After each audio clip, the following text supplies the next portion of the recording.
Hey, everybody, and welcome to Virtual Vines. Danny Mackey from Loaded Grape, TC Frazier from Tryon Distributing, and we have a special show for you tonight. It is going to be awesome. I tell you what, not only have we've pulled out some the stops tonight. I mean, we have amazing Paso wines to talk about as well. So let's just get ever since you guys had the shop, I think Eberle was one of the first wines you guys just fell in love with. Yeah. We had Stacy in the shop about a year or so ago. Yep. I think we did a tasting, always sell tons of Eberle wines. Yeah, we did a dinner with Eberle Wines. And since sold a ton. we've been setting the bar high on Virtual Vines, getting lots of folks. And hey, only the oldest family-owned winery. Somebody's been doing it for over 40 years. Gary himself. So we have him here tonight to talk to you guys about all things Paso and California, or just whatever. Gary, he'll chew the fat, whatever you guys want to talk about. We're gonna chew a lot of fat tonight.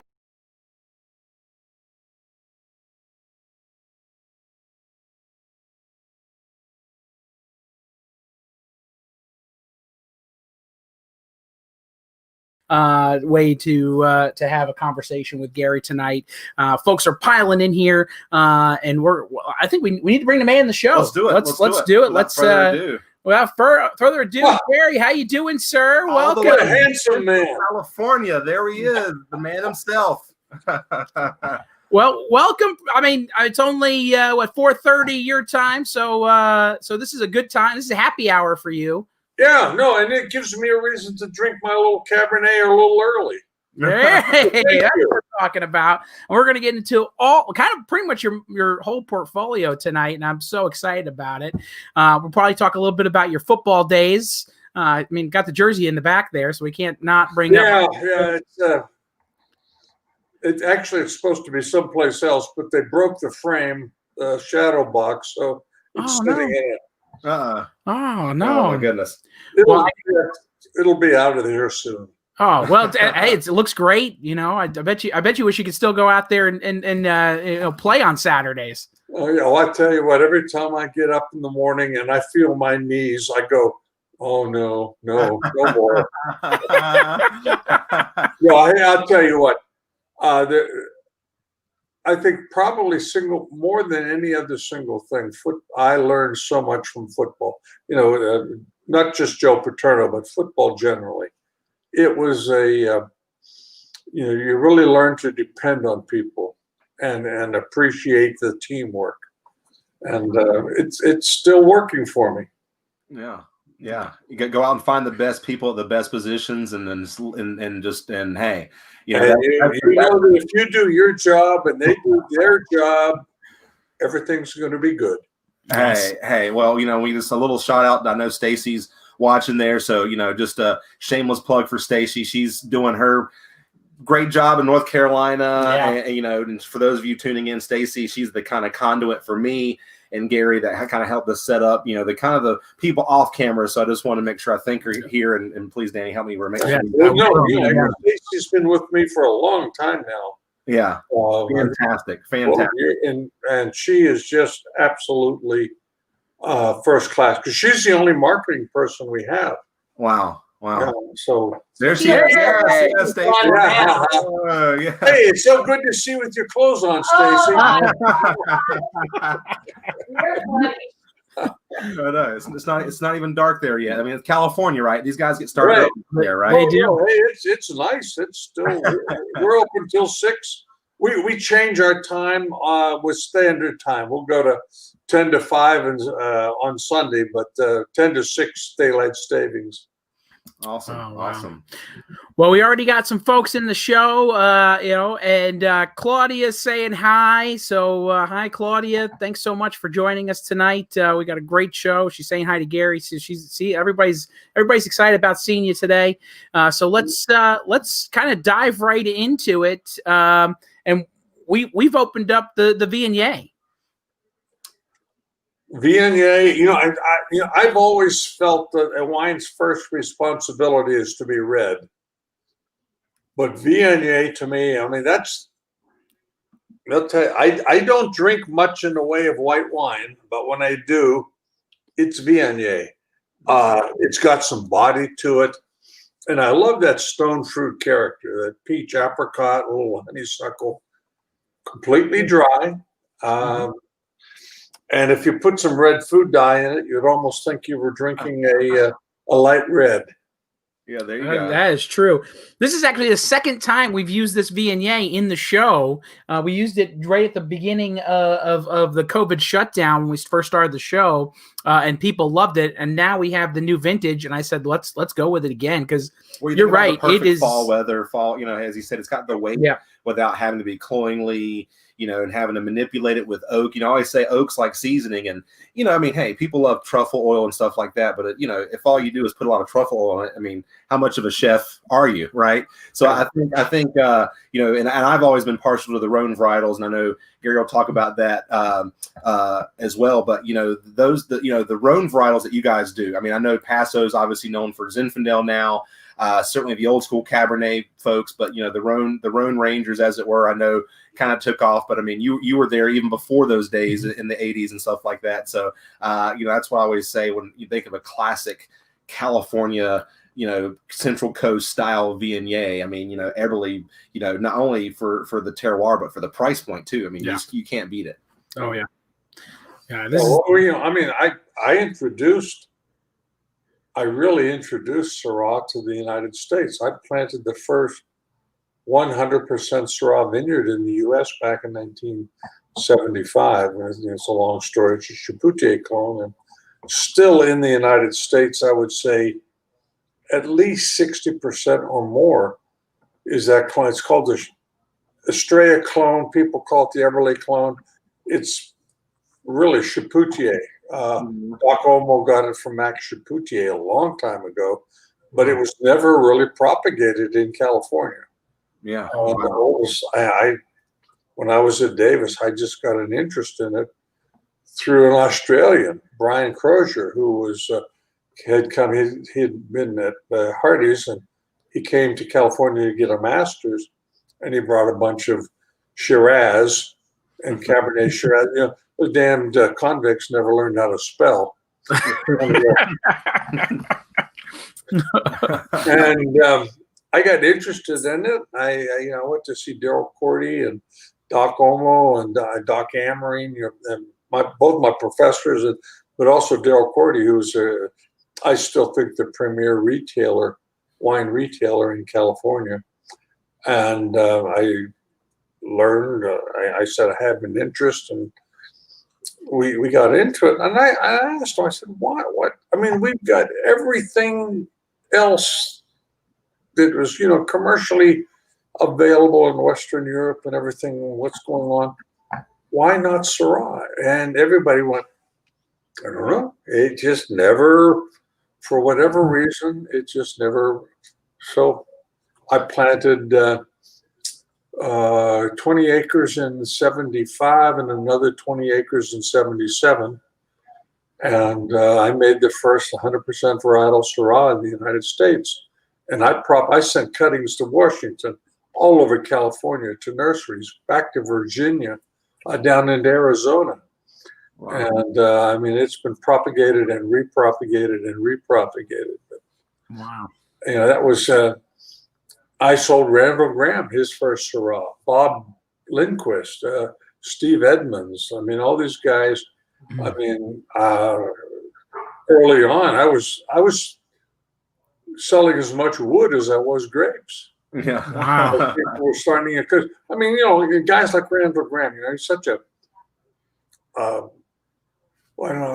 guess character. He's just such an iconic. If you spend any time with Randall, you're going to be really impressed, confused but impressed. And it took someone with Randall's panache to really sort of drag Syrah and start the Rhone movement into California. I was there first, but he really got the ball rolling. If you spend time with Randall, you'd understand how that happened. Yeah. Wow. Well, and I know we're going to do the Syrah here in a little while, but you know what was I saying for the past 2 weeks? I was like, guys, it's all about the Syrah. Well, I was like, if you're coming in the shop, we have, you're going to have 6+ wines available. Yeah, well, the same thing. What's the one wine, the one red that you guys need to make sure you get is definitely the Syrah. So, and you think about Viognier, you mentioned some of the Australians, but Viognier, Syrah, Shiraz, obviously they do a lot of the blending in the northern road. You mentioned Japoutier. There's definitely worse cuttings to get than Japoutier. Right? So, you talk about, one of the classic producers of some of the oldest known clones of Syrah. So again, you take that to California, which is some of the longest known commercially grown now out there. And to me, again, I across the board, they've just always, all your wines, again, just over delivered, I think, for what. But it wasn't just Syrah. I think I was the 6th producer of Viognier. I was a little late into the Viognier because it's white, but I was the 6th producer of Viognier. But also, I was the very first person to ever produce Counoise, which is another of the Rhone varietals. And in all honesty, I'm not sure what I was thinking. I was full of myself. And I'll tell you a story about how. Counoise is, spelled Counoise. And I would go into stores and people would say, well, how do you pronounce that? And I say, you pronounce it Counoise because in French, if you cover the S with a vowel, you pronounce the S. Otherwise, like in Pinot Gris, the S is silent. And I said, if you didn't pronounce if you didn't have the E, it would be, like Pinot Gris, people would confuse it with KY jelly. And I sold out a lot of wine with that. Yeah. Hey. Well, if you drink enough of the Counoise, who knows? That's those things can be interchangeable. That might be a marketing ploy for the, a 18 over section in the Eberle. I don't know. Stacy's on with marketing. She's shaking her head now. She's like, we've already talked about that. I don't know if we want to go in that direction. And I know you guys make a whole host of stuff that, I know that, is so uber small you can barely get to the folks in your tasting room and wine clubs, but Counoise and Tempranillo and all kinds of Grenache and all kinds of fun stuff. So we're just happy to get that Syrah and the Viognier and some of the other stuff that we're getting. And, every now and then I'll get a note from Mom and pass it on to Stacy, and who knows, maybe she'll become a good boy and we do a dinner again in a not so distant future. Maybe we'll do some of those cool varietals, but again, I know those are some fun stuff. So Gary, I guess before we go on the next one, the Viognier, because we do grow, like you said, East Coast, we do grow some Viognier in North Carolina, which can be anywhere from dry to off dry. But comparatively speaking, I guess let's think more to the Rhone varietal section that maybe more people are known for. How would you think this compares more to a classic, maybe Rhone? And I know they blend more Viognier, but how would you compare this to Southern Rhone versus your Viognier? Well, because our Viognier is 100% varietal, and I never have tried to copy the French ones. I was first introduced to Viognier going to Condrieu and having Chateau Condrieu and Gruyere, and I'm not about to tell you that we make wines equal, or I shouldn't say that. We make wines in equal quality, but you're not going to confuse a good Eberle Viognier with a good Chateau Gruyere. They're just different styles, different climate.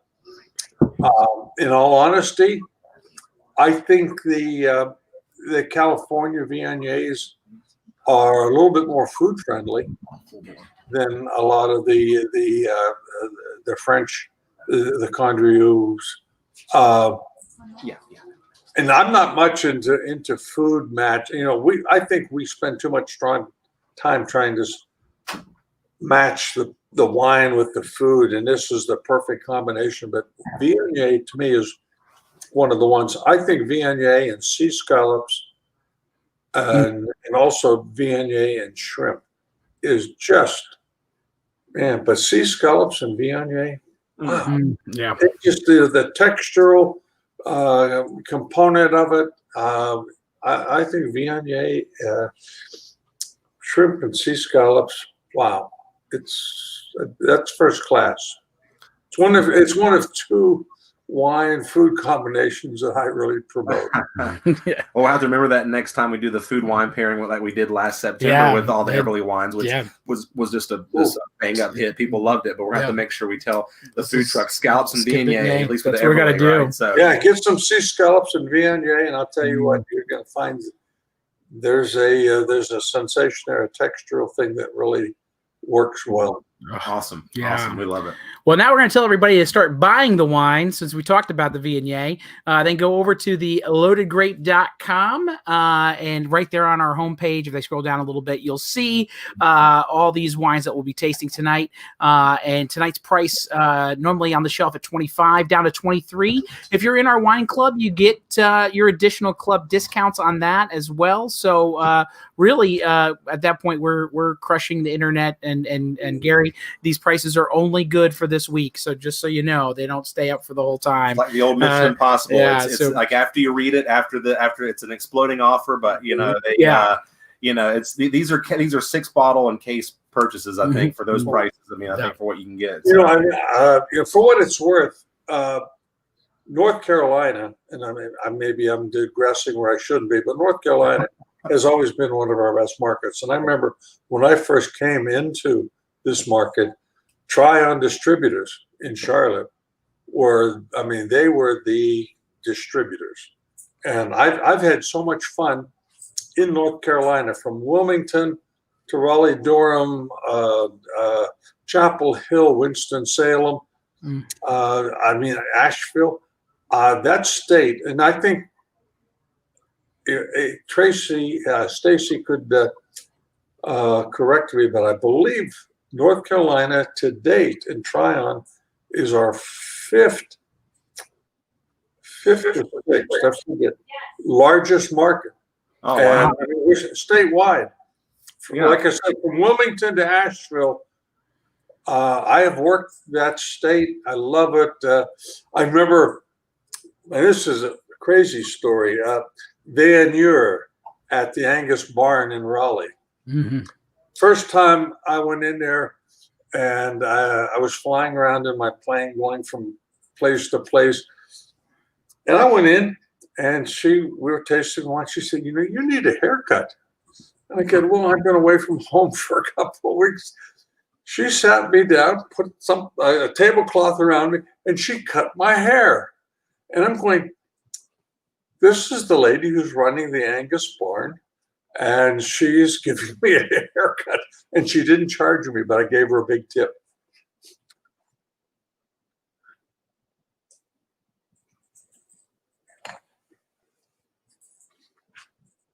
Are we still out there? Sorry, we're here. Sorry. Oh, okay. Little internet thing. So we're good. You look like you need to go get a haircut. Go over to the Angus Barn. Oh boy. Well, folks, we're going to move on to our next wine. I think so Gary, so I think we have the Syrah, the Cabs, the Zen, and the full bore. You think we should do the full bore before we go on to the other ones? Yeah. Okay, let's do the full bore. All right. That's what I was thinking. All right. And talk about a deal, folks. I mean, this is the wine, everything is a steal, but a few years ago we were able, well, I say a few years ago, it seems like when I started with Tryon about a decade ago, this was so interesting, and not a lot of people in California were doing this, a non-vintage red blend, and they kind of couldn't wrap their mind around it. But when they tasted it, they're like, okay, this is everything that I want in California without that price point of, let's just go ahead and say $25 wholesale, which means they couldn't do a $10 by the glass pour. Well, guess what? This has always been my, all right, you want California red blend? This is it in spades right here. So Gary, I know we have you on, and I don't want to say, because I could talk about this wine, how much I've sold of it, but I thank you so much for this wine, because I feel like in some months it's helped me make goal or whatever I've had to make that week. Right?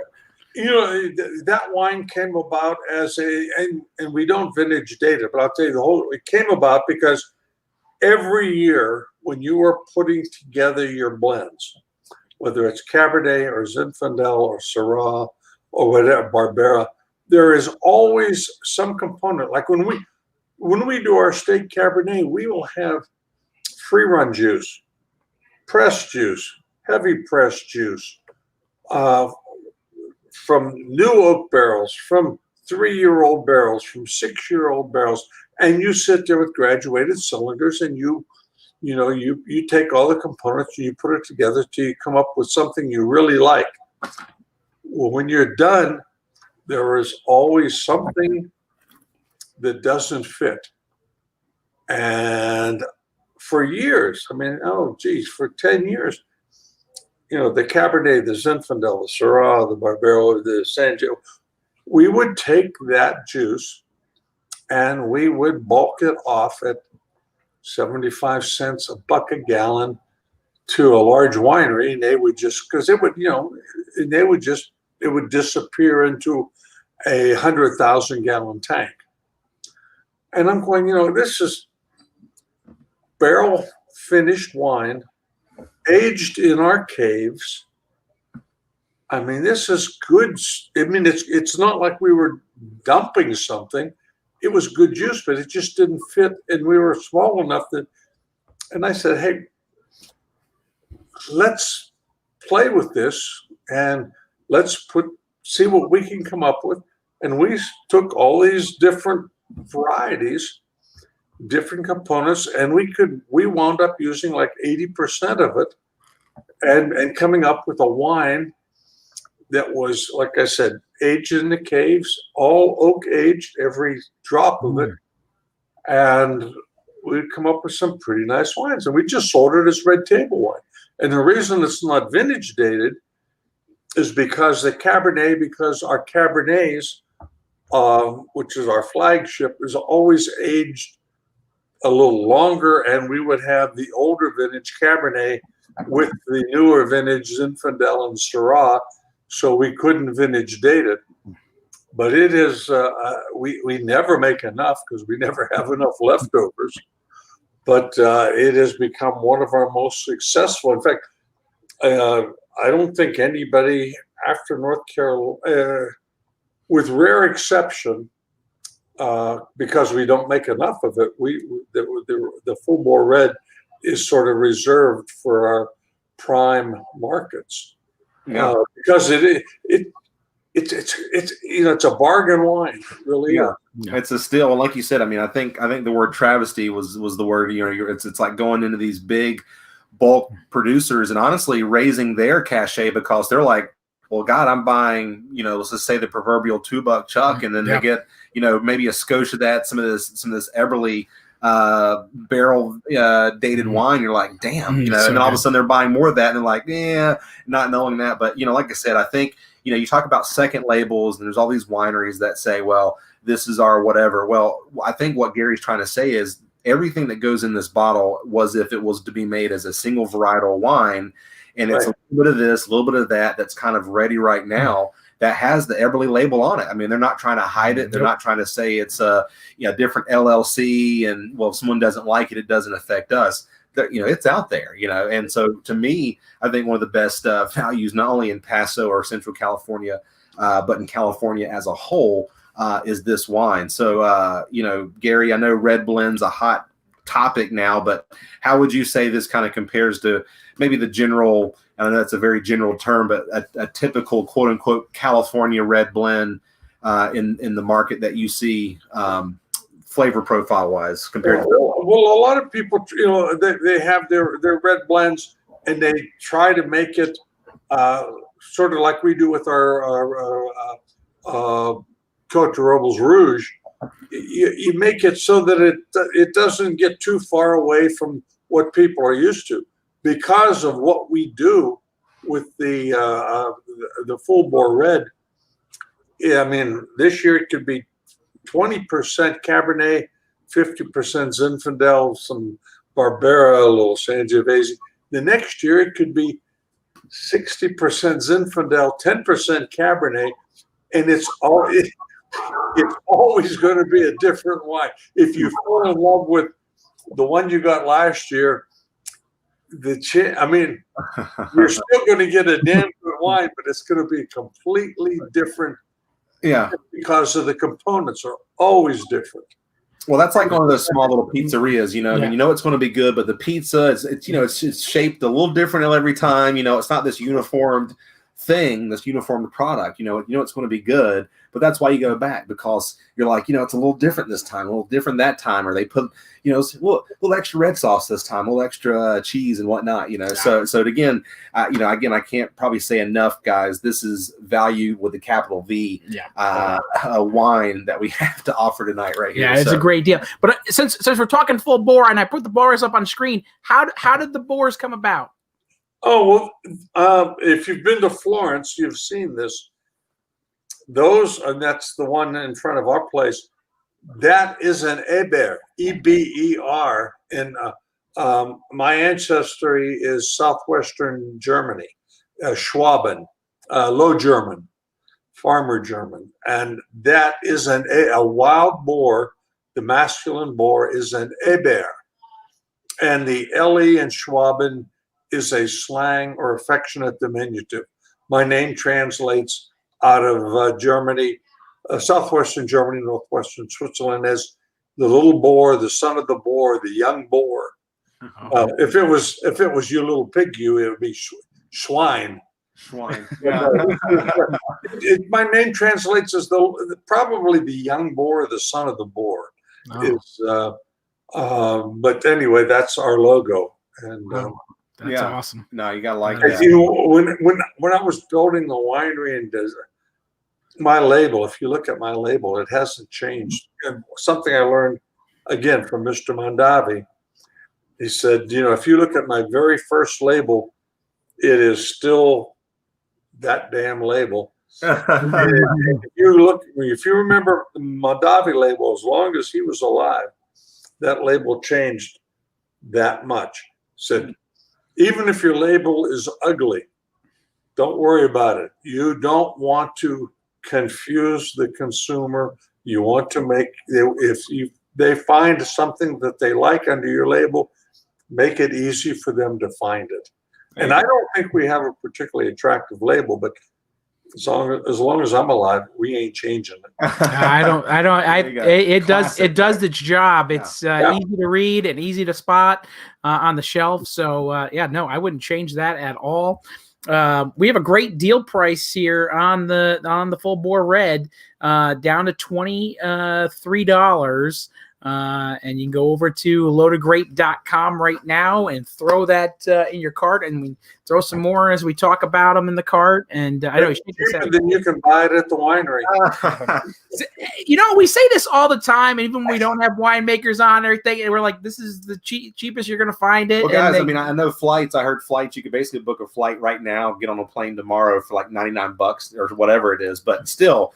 Shipping and everything else, you're still not going to get this price, guys. And to have this guy right here, especially, who knows, if you get a case or so, maybe you'll put on the bunny suit or you never know. I've done some silly things. Yeah. This guy's not about. I love it. Your merchandise. The other thing, again, because so much of what I do, what you hear from me is I'm channeling Robert Mondavi, and I remember him saying, "You never compete with your retailers. You set a wholesale price." And that gives you the retail price on the old 3-tier system, and you don't come down. You may have a special for Christmas or something, but you don't come down. You don't ever undercut the retailer. It's everybody's supposed to be able to make a little profit in here, and we respect it. We're very happy. We really like Tryon. I don't know so much about, what can I say? So what do we think next? Zinfandel, Syrah, we got the 2 cabs. What do you think? Oh, I'd go to, let's go to the Syrah. Zin. Zinfandel? Yeah, Zinfandel. Yeah. Now you're speaking my language. 2017 right here. And you notice, you look at our label, and it's like, what the hell is it? I believe in giving my growers I really like my growers. I've been, 50 years now in Paso Robles since I came out of Davis, and I work with what I think are the best growers. We get the best fruit, and we try to give them as much credit for the wine as we can, and we put it on the label. I mean, in every year it's going to change a little bit, but we and on Zinfandel, of all of the grapes that I have worked with in my life, and I've grown Zinfandel. I mean, I had 80 acres of it back when I was at the Estrella back in the 70s, 2 40-acre blocks. I don't think there's a red grape grown commercially that has as many bad habits as Zinfandel. I mean, once you get it into the winery, it can be pretty straightforward. But boy, I tell you, everything a grape can do wrong, Zinfandel does it. Out in the vineyard, it's just a pain, and to get people, you got to spend extra time, extra attention. I don't think there's a grower. I mean, I think a lot of guys look and they say, I've got 12 acres of Zin, and it's been really making, the wineries like it and everything. But it costs me so much to grow it that I'm going to graft it over to ruby red. I don't know. I mean, it's like like I said, everything that a grape can do wrong in the vineyard. Is it right up there with Petit Verdot and the difficulty of growing it? Oh, it's way beyond Petit Verdot. Wow. Yeah. Because it's a big. It looks like a giant raspberry, and it's big. Big berries, pushed together, thin skin, and frequently, when they get ripe, is so many berries pushed together, they will actually, berries on the inside of the cluster will pop open, and the minute they do that, the fruit flies are there, and I've been in Zinfandel vineyards where the things were just excuse me, dripping. Juice dripping out of the bottom of the clusters, fruit flies everywhere, hideous. But it makes Zinfandel. If I'm people say, when do you drink Zinfandel? Because I don't drink it nearly as much as I do Cabernet or Syrah. But if I'm watching a football game and the team that I'm cheering for, say Penn State or the Steelers or LSU, and they're losing, I drink Zinfandel because at the end of the game, I won't know what the score is. Well, we love your Zins, but we gotta get you to talk about some other fun stuff here too, besides just the wine. And you brought up Penn State, and I have to bring this up. I'm telling you right now, you're gonna love this. So I got your playing day photo here. Handsome guy back then. In your Penn State football days. Tell us a little bit about those football days. Well, I grew up in one of the small towns just outside of Pittsburgh, a steel town, and it never occurred to me that I was going to get to go to college. I grew up in a house with painted plywood floors, and we had a linoleum in the kitchen, and just me and my mother, and there was no money to go to college. I was going to graduate from high school and go to a steel mill or a foundry or a coking plant. I mean, that's just what everybody in my high school did.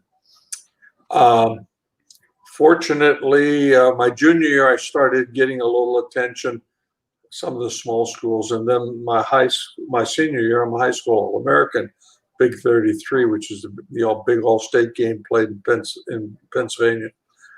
And I got to pick. I mean, I took recruiting trips all over the country, but Joe Paterno impressed me, and I wanted to play for Joe Paterno, so I went to Penn State, and that's how I got out of the steel mills. And I went to Penn State. When I got to Penn State, they said, okay, well, what do you want to do? And I said, well, he said, hey, what college do you want to be part of? And I said, well, wait a minute, I'm at Penn State. He said, no, that's the university.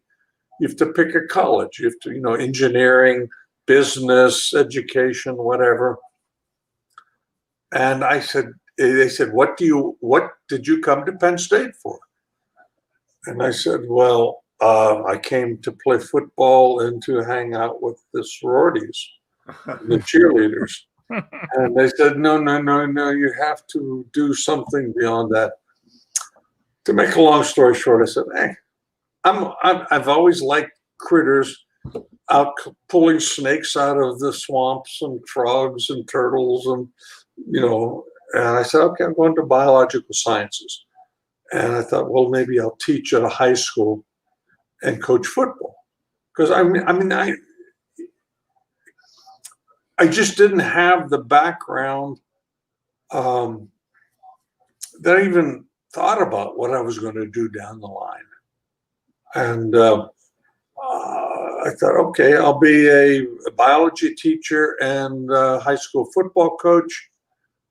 And then I student taught my senior year at Penn State. And I went, ooh, I'm going to do a prison if I have to deal with these 10th graders. Okay. So I made a little run. I said, okay, I want to be a marine biologist. The biological sciences and this was when Flipper was on Sea Hunt. And I applied to 3 different schools that had marine programs. And LSU accepted me and offered me a teaching assistantship because I needed a teaching assistantship. So I went down to LSU. Well, it turned out their marine was really a marine engineering, servicing the oil platforms and everything in the Gulf. And I sort of graduated into straight zoology. I got a master's in vertebrate zoology. I started a doctorate in genetics, and I was working between Baton Rouge and New Orleans Charity Hospital, which was the med school. And one of my professors, I can really go back. I've always, starting in 8th grade, I started collecting classical music.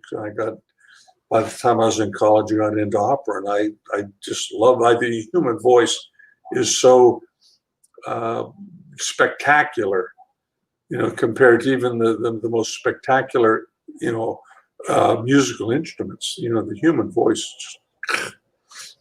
So, but I got into opera, and one of my professors, we would get together about once a month, and the wives would, either at my apartment or his house, the wives would cook a dinner, and then they would go to wherever the Chippendales were dancing. And Herb and I, we'd go and we'd take a couple of bottles of wine, we'd listen to opera.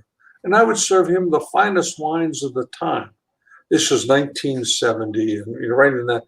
And I would serve him Mateus and Lancers and Blue Nun.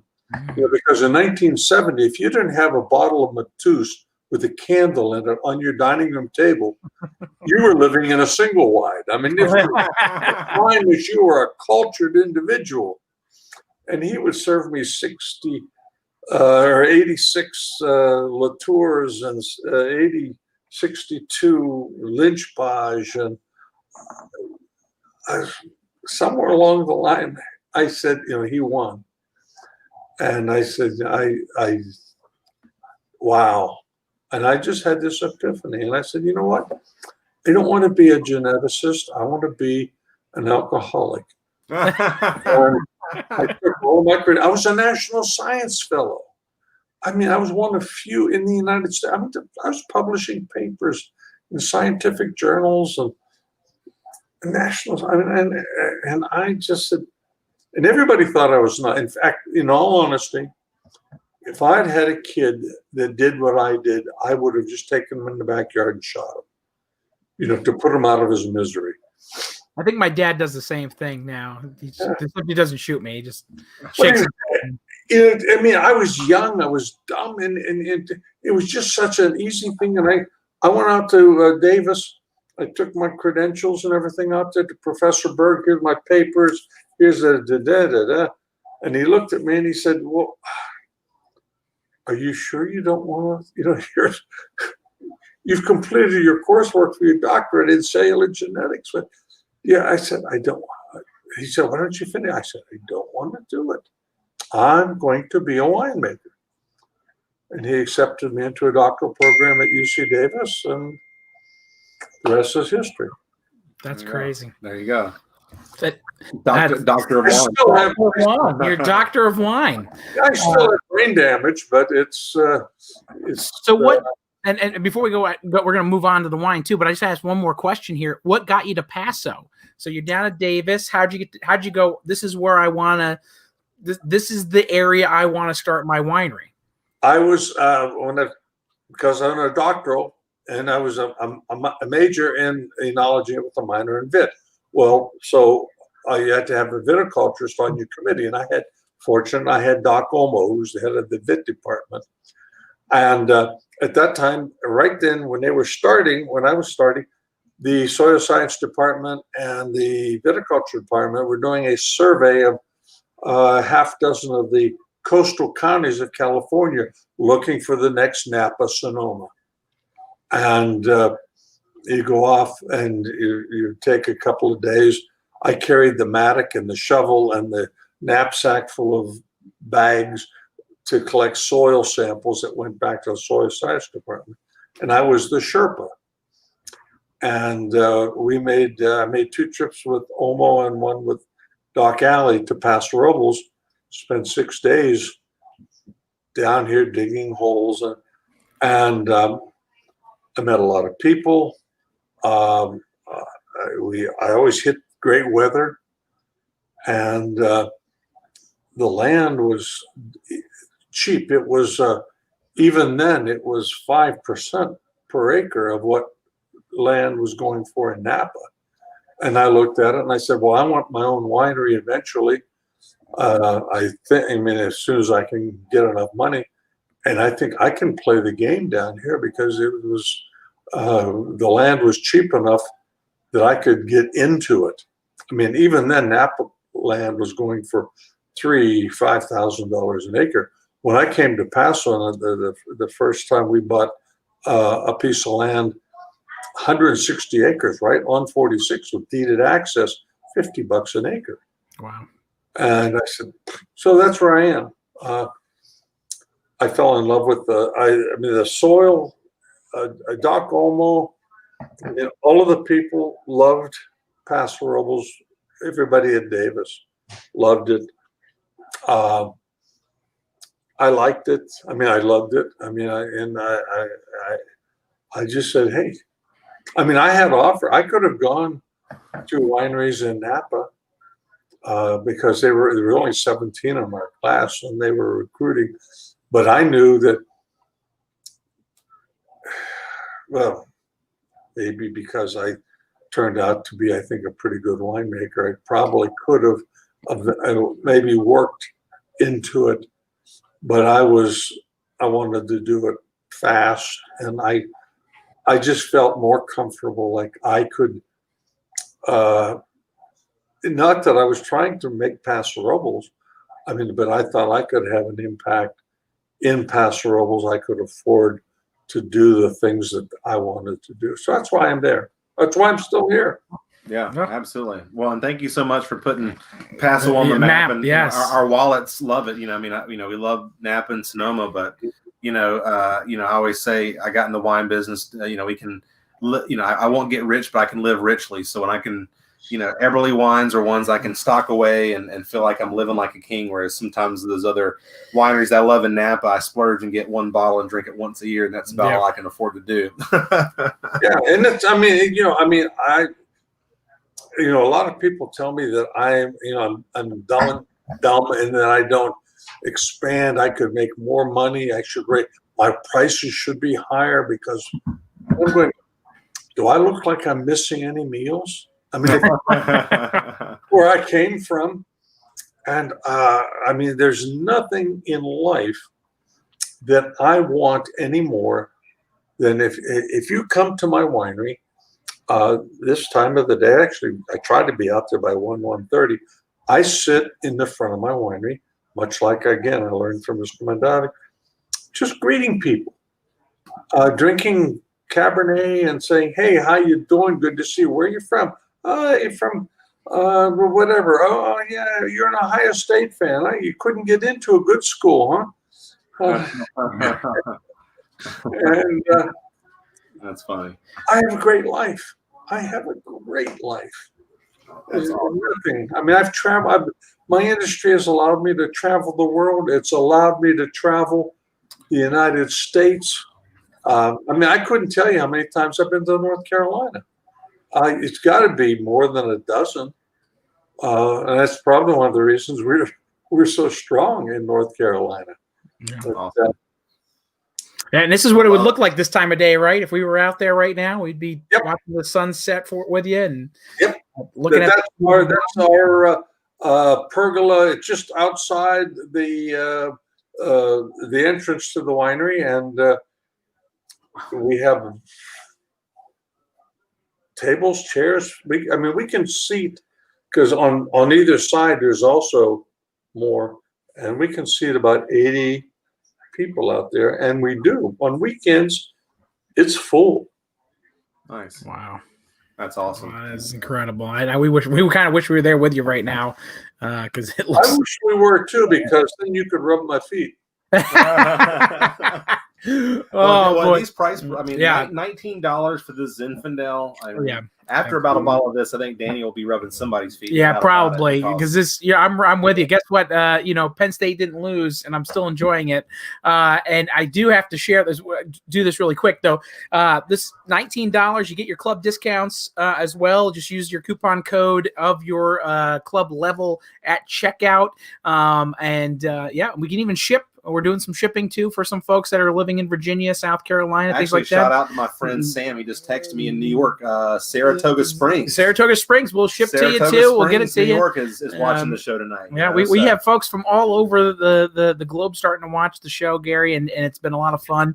I had to ship some wine out to Mississippi recently. So I mean, we're the show's growing. I mean, you're probably one of the biggest stars we've had, and I mean, we're just gonna grow from here. I mean, now I can say, hey, we had Gary Eberle on the show, and then they'll be like, oh, well, then I need to do the show, because that's what I feel like you're that staple person that I needed to start making everybody feel like they needed to get on the show, and so folks, hop on. Prices are great. Gary will let you know that these prices are great, and it's only good for this week, and then they go back to the regular prices.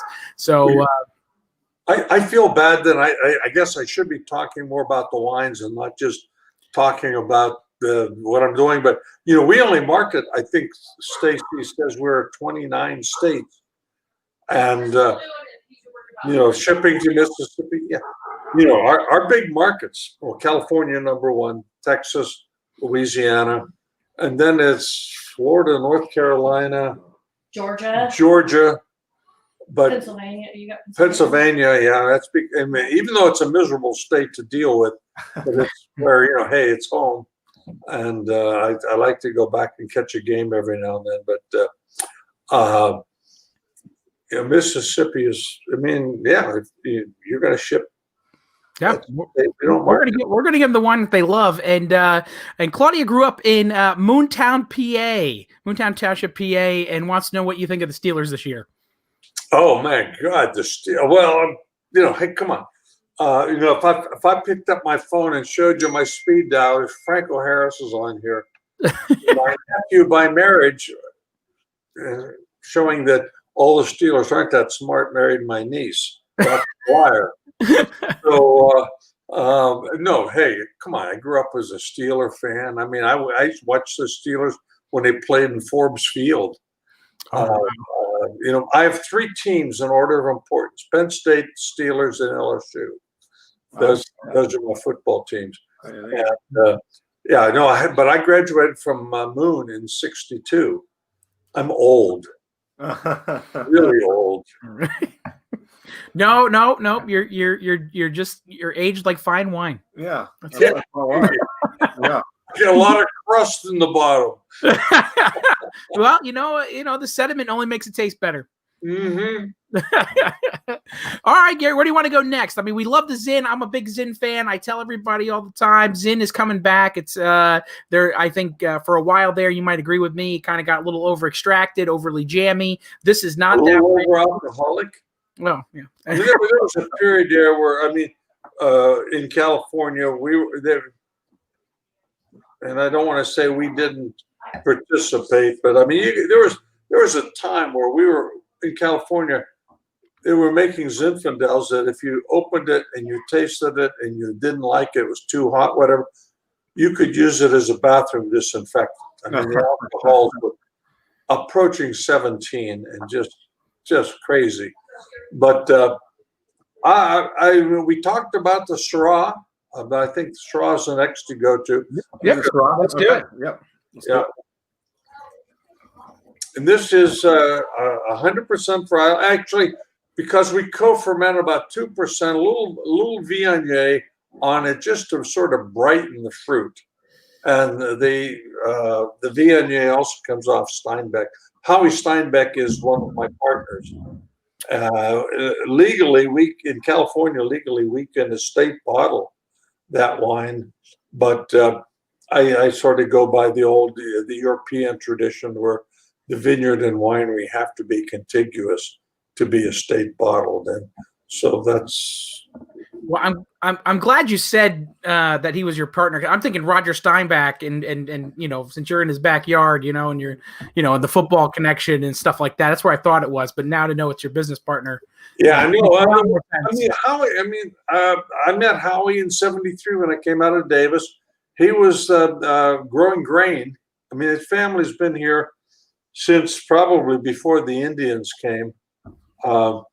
Old farming family here on the Central Coast, multi-generation, and but also working at the Western Farm Services, which was the fertilizer, herbicide, pesticide company, because you couldn't make any money growing grain. I mean, it's like, even though you owned the land free and clear, when grain was 50 cents a bushel, you can't make money. And I eventually convinced him for two reasons. One, he's a dead honest. This is the guy you can shake his hand, and if he says yes, whatever, and you shake, that's the way it's going to be. You never had to worry about. You didn't have to put your name on a piece of paper. You didn't have to draw up a contract. And I went to Howie when I said, I'm going to start my own winery, and I'm going to then have my vineyard. I said, Howie, in the meantime, you plant grapes, and I will buy them, and I'm buying them to this day.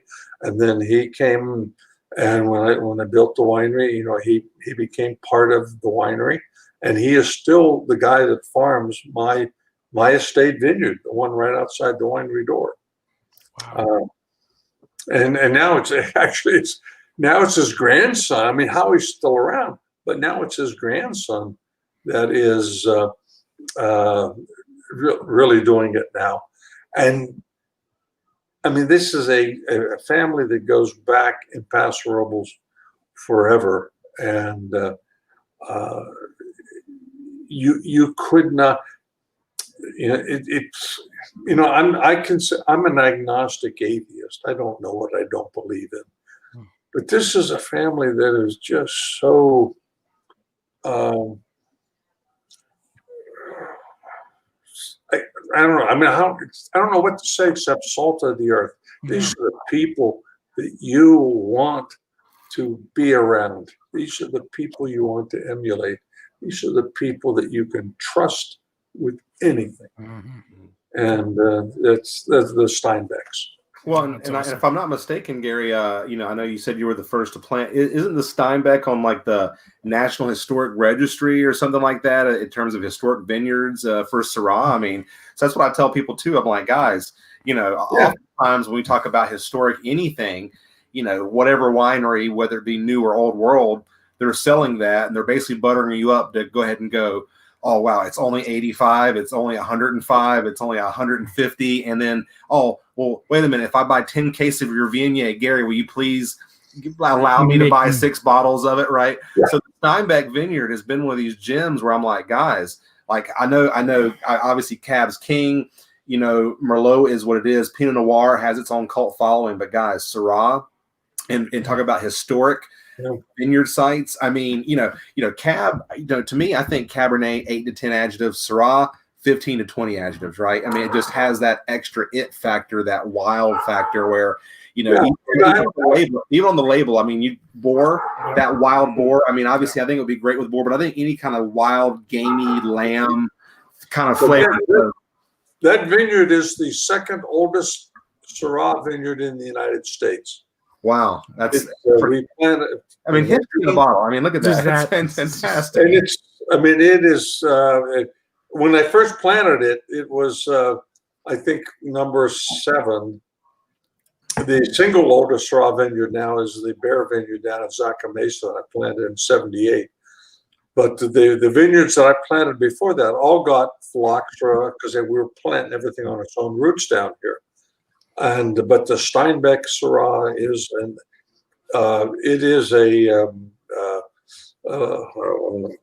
a heritage vineyard now. I mean, it really is. And it's a heritage, sure, because it's a heritage family. Yeah.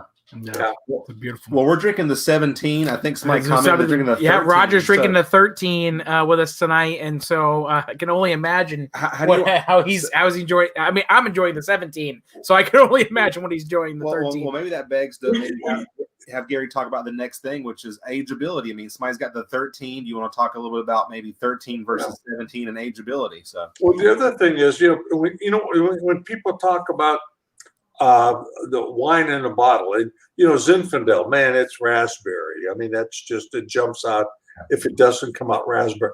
Grenache is strawberry. Cabernet Cassis. And people say, what's Syrah?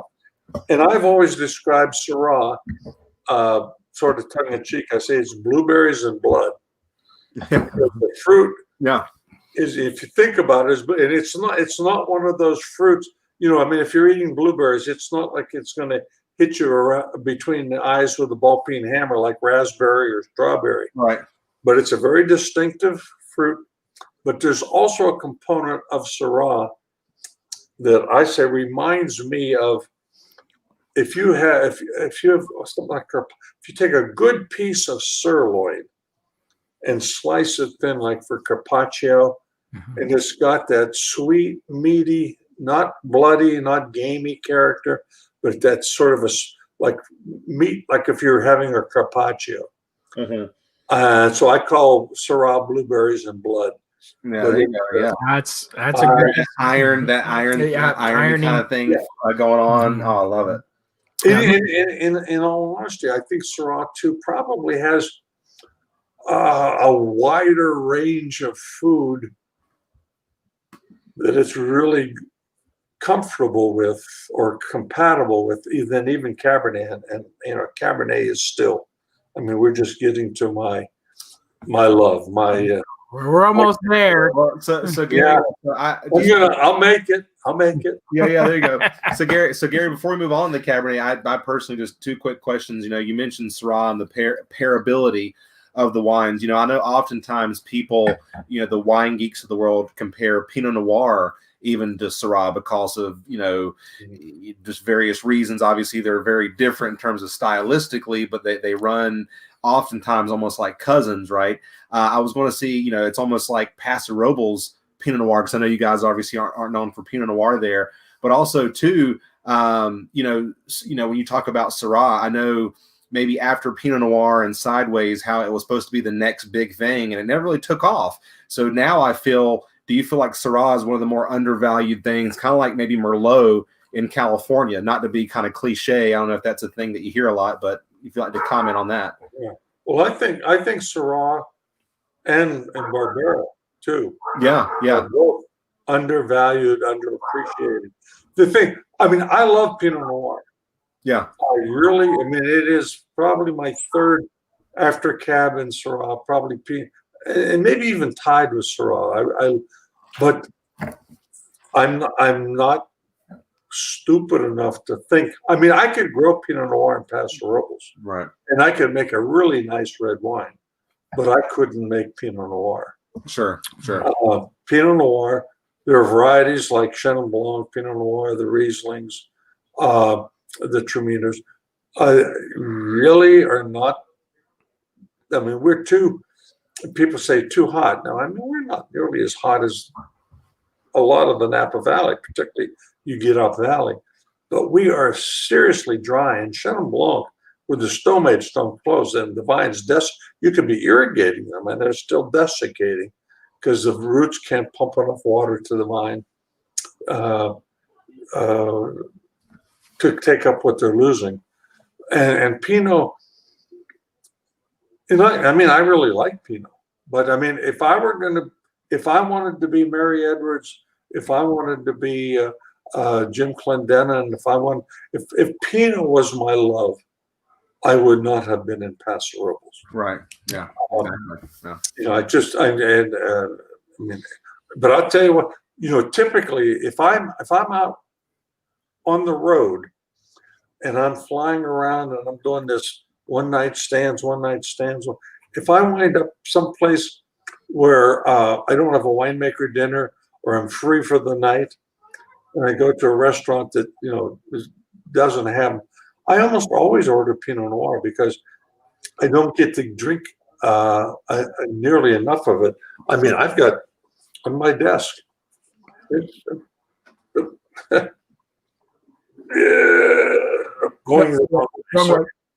Pinot Noir. Somebody just. Yeah, there you go. Yeah. Yes.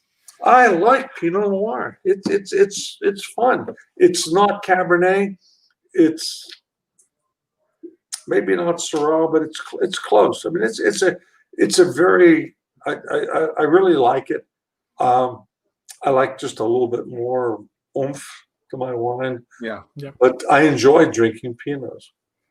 Well, I don't like Pinot Noir. Quick, let's go something else. Yeah. So tell everybody right now, I'm going to let them know that this Syrah down to $25 a bottle, plus their club discounts when they check out. Again, if you're in the estate club, you use your estate in the coupon code. If you're in the Cellar Club, if you're in the Reserve or Grand Reserve, you'll use Reserve to get your discount. And I'm going to tell you right now that if you're in the Reserve Club or Grand Reserve Club, you're not going to be able to find the Syrah for that price. So get several bottles because this is drinking amazing. Only the second oldest. Again, that's cheaper than what we sell it for at the winery. I know, and it's cheaper than what you if you were sitting in Paso at Eberle right now, you can't get it for these prices. So take advantage. Even Gary's saying take advantage of these prices. They're only going to last this week. Don't miss out and enjoy these wines. And obviously, we were looking at Roger there drinking his 2013, and I guarantee you he's loving that 2013.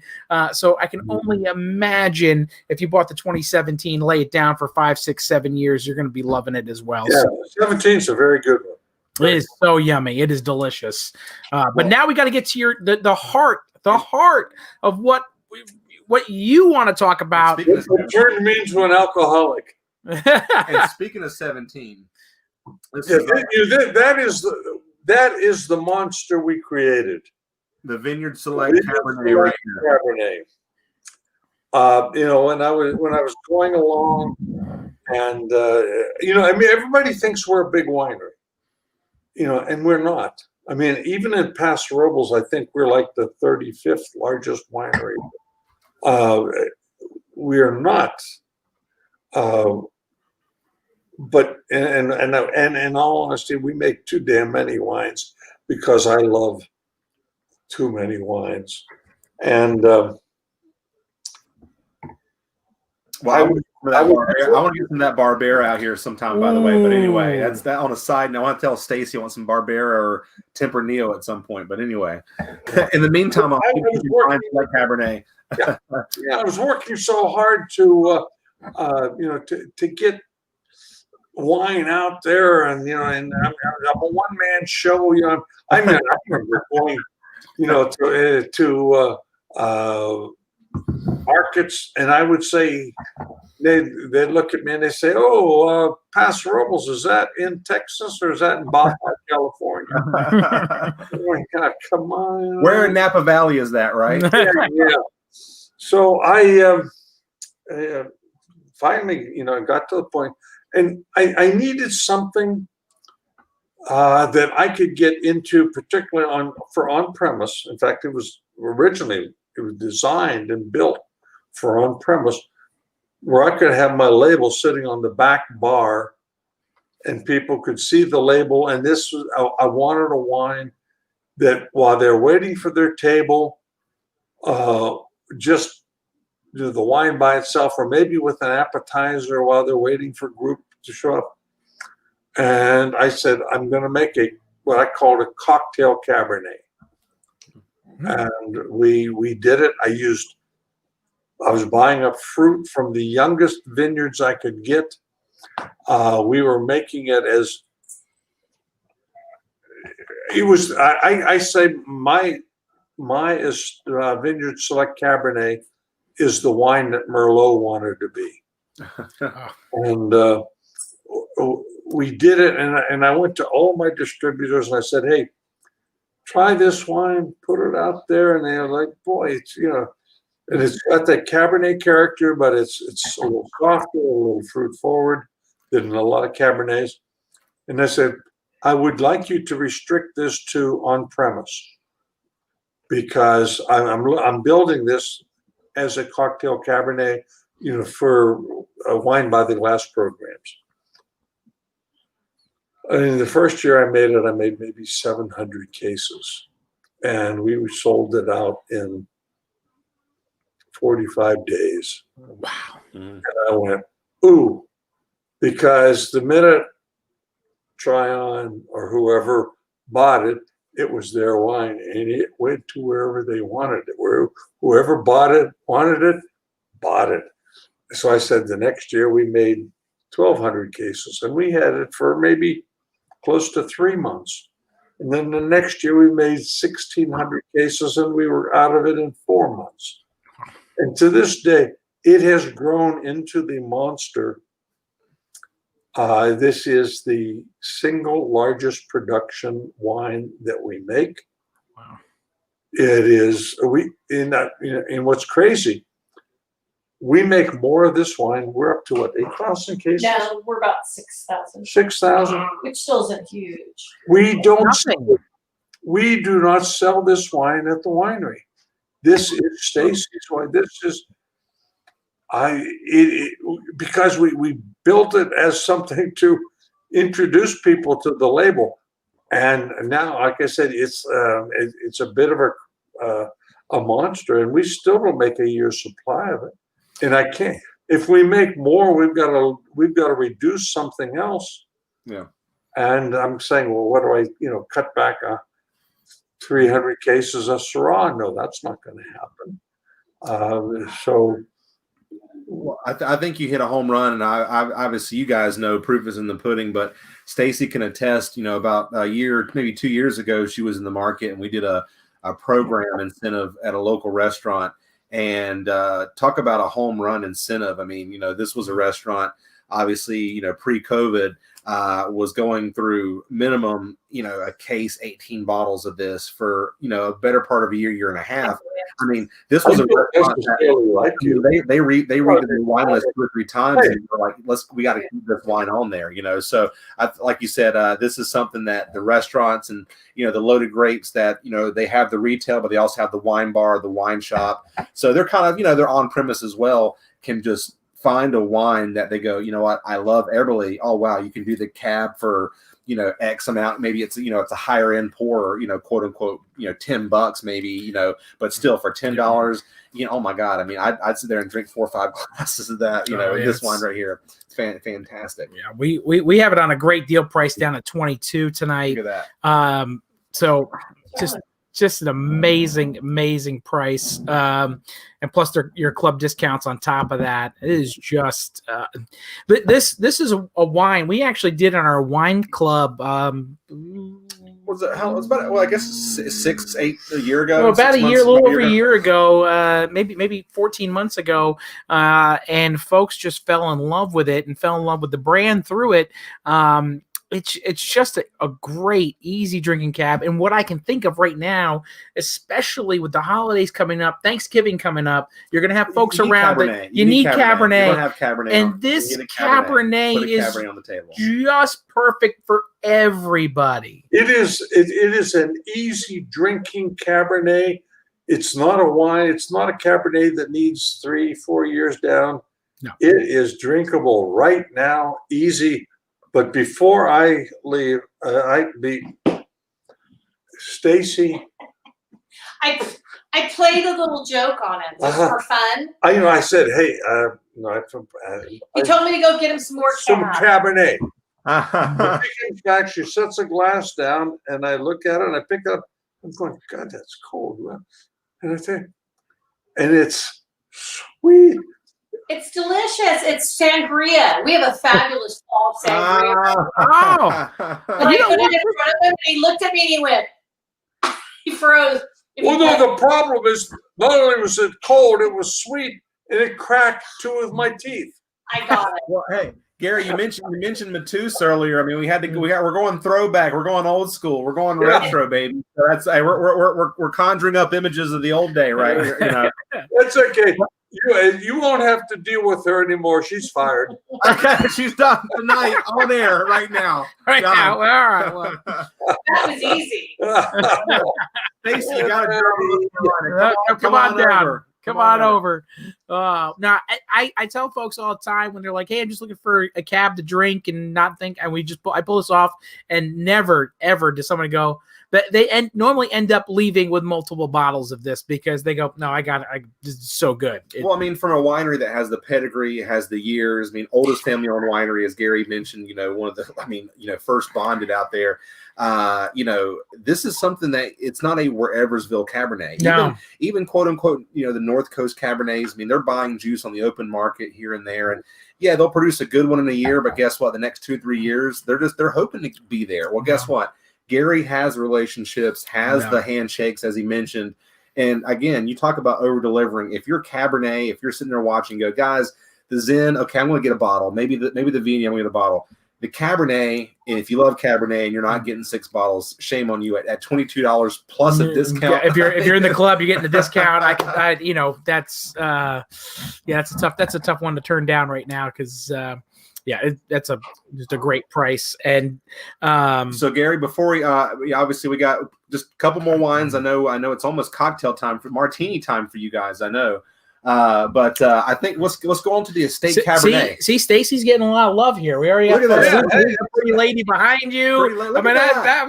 You just fired her. Now it's like I know. But This is the 73rd time I fired her. Okay, today.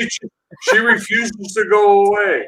But more importantly, the 74th time you rehired her, right? 12 years she's been with me. I'm going, and she's been fired. I mean, it's just numerous. She just won't go away. It's Won't go away. It's like luggage. You just hold on to it for a while. Well, we're gonna move on. So again, folks, you can go to our website and purchase these wines, and hopefully you have a cart full tonight because we have all these wines are excellent. So make sure you have some Syrah, some Zin, some Cab, and we're going to talk about the estate Cab now because you can't just talk about one cab. We got to talk about both cabs. And we start talking about 6,000 cases on the Vineyard Select. What are we looking at on the estate cab? 2016. About 3, maybe a little over 3. Wow. This is our flagship. This is the wine that I got into the business. Actually, more than that, a little bit more than that. But Cabernet is what's in this glass. It is. I just don't think there is a grape that is grown commercially anywhere in the world that has the flavors, the panache, ageability. Again, I'll channel Mr. Mondadi. You know, if you came to my winery and your son was born in 1978 and he has just been promoted to something, every bottle of Cabernet I have ever made since 1976 is available at Eberle. Mr. Mondavi said, you build a library, and you know, the wines are not the same price as they were when they were released. But you build a library, and I am stunned at the number of wines that we sell out of this library. From 76 through every single Cabernet I have made, I have at least a case, except for 2, and I still have over 6 bottles each of those. And the things like this 07, which I think is the best wine this winery's ever made, and some of the, I mean, we have multiple cases, and in most cases, we also have large bottle formats of my Cabernets, and they age. You guys probably know Chris Sawyer. Saw him. He's a wine writer. He was here the other day, and we pulled out an 83 and an 89, and I knocked him off his chair a couple of times. Wow. Cabernet age, and these are in my personal cellar under my house, and there's a whole lot of everything. They are good. I'm a 79 baby. That's my first label under my under the Eberle label, 79, and it was the last time, because my 80 Cabernet, which I would say is Ronald Reagan's cab, was the first wine to have a Paso Robles appellation on it. Right there. Right there. That's my year. That's my year. Hey, 82, maybe 82. I still have about a case and a half of it. All right. Well, after COVID ends, I'm coming to see you. Whatever the price is, I'm coming. We're drinking it with you.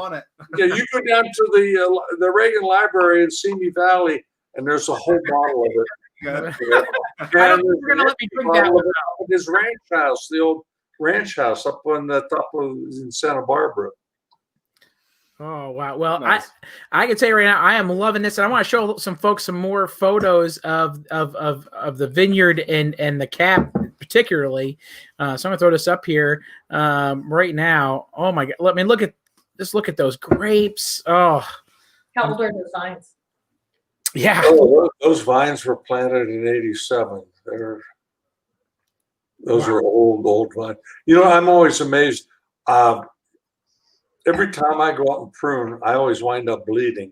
I'm always amazed. These people, they work so hard, and they're not missing any fingers. And it's so fast. You do it so quick. Fast. Yeah.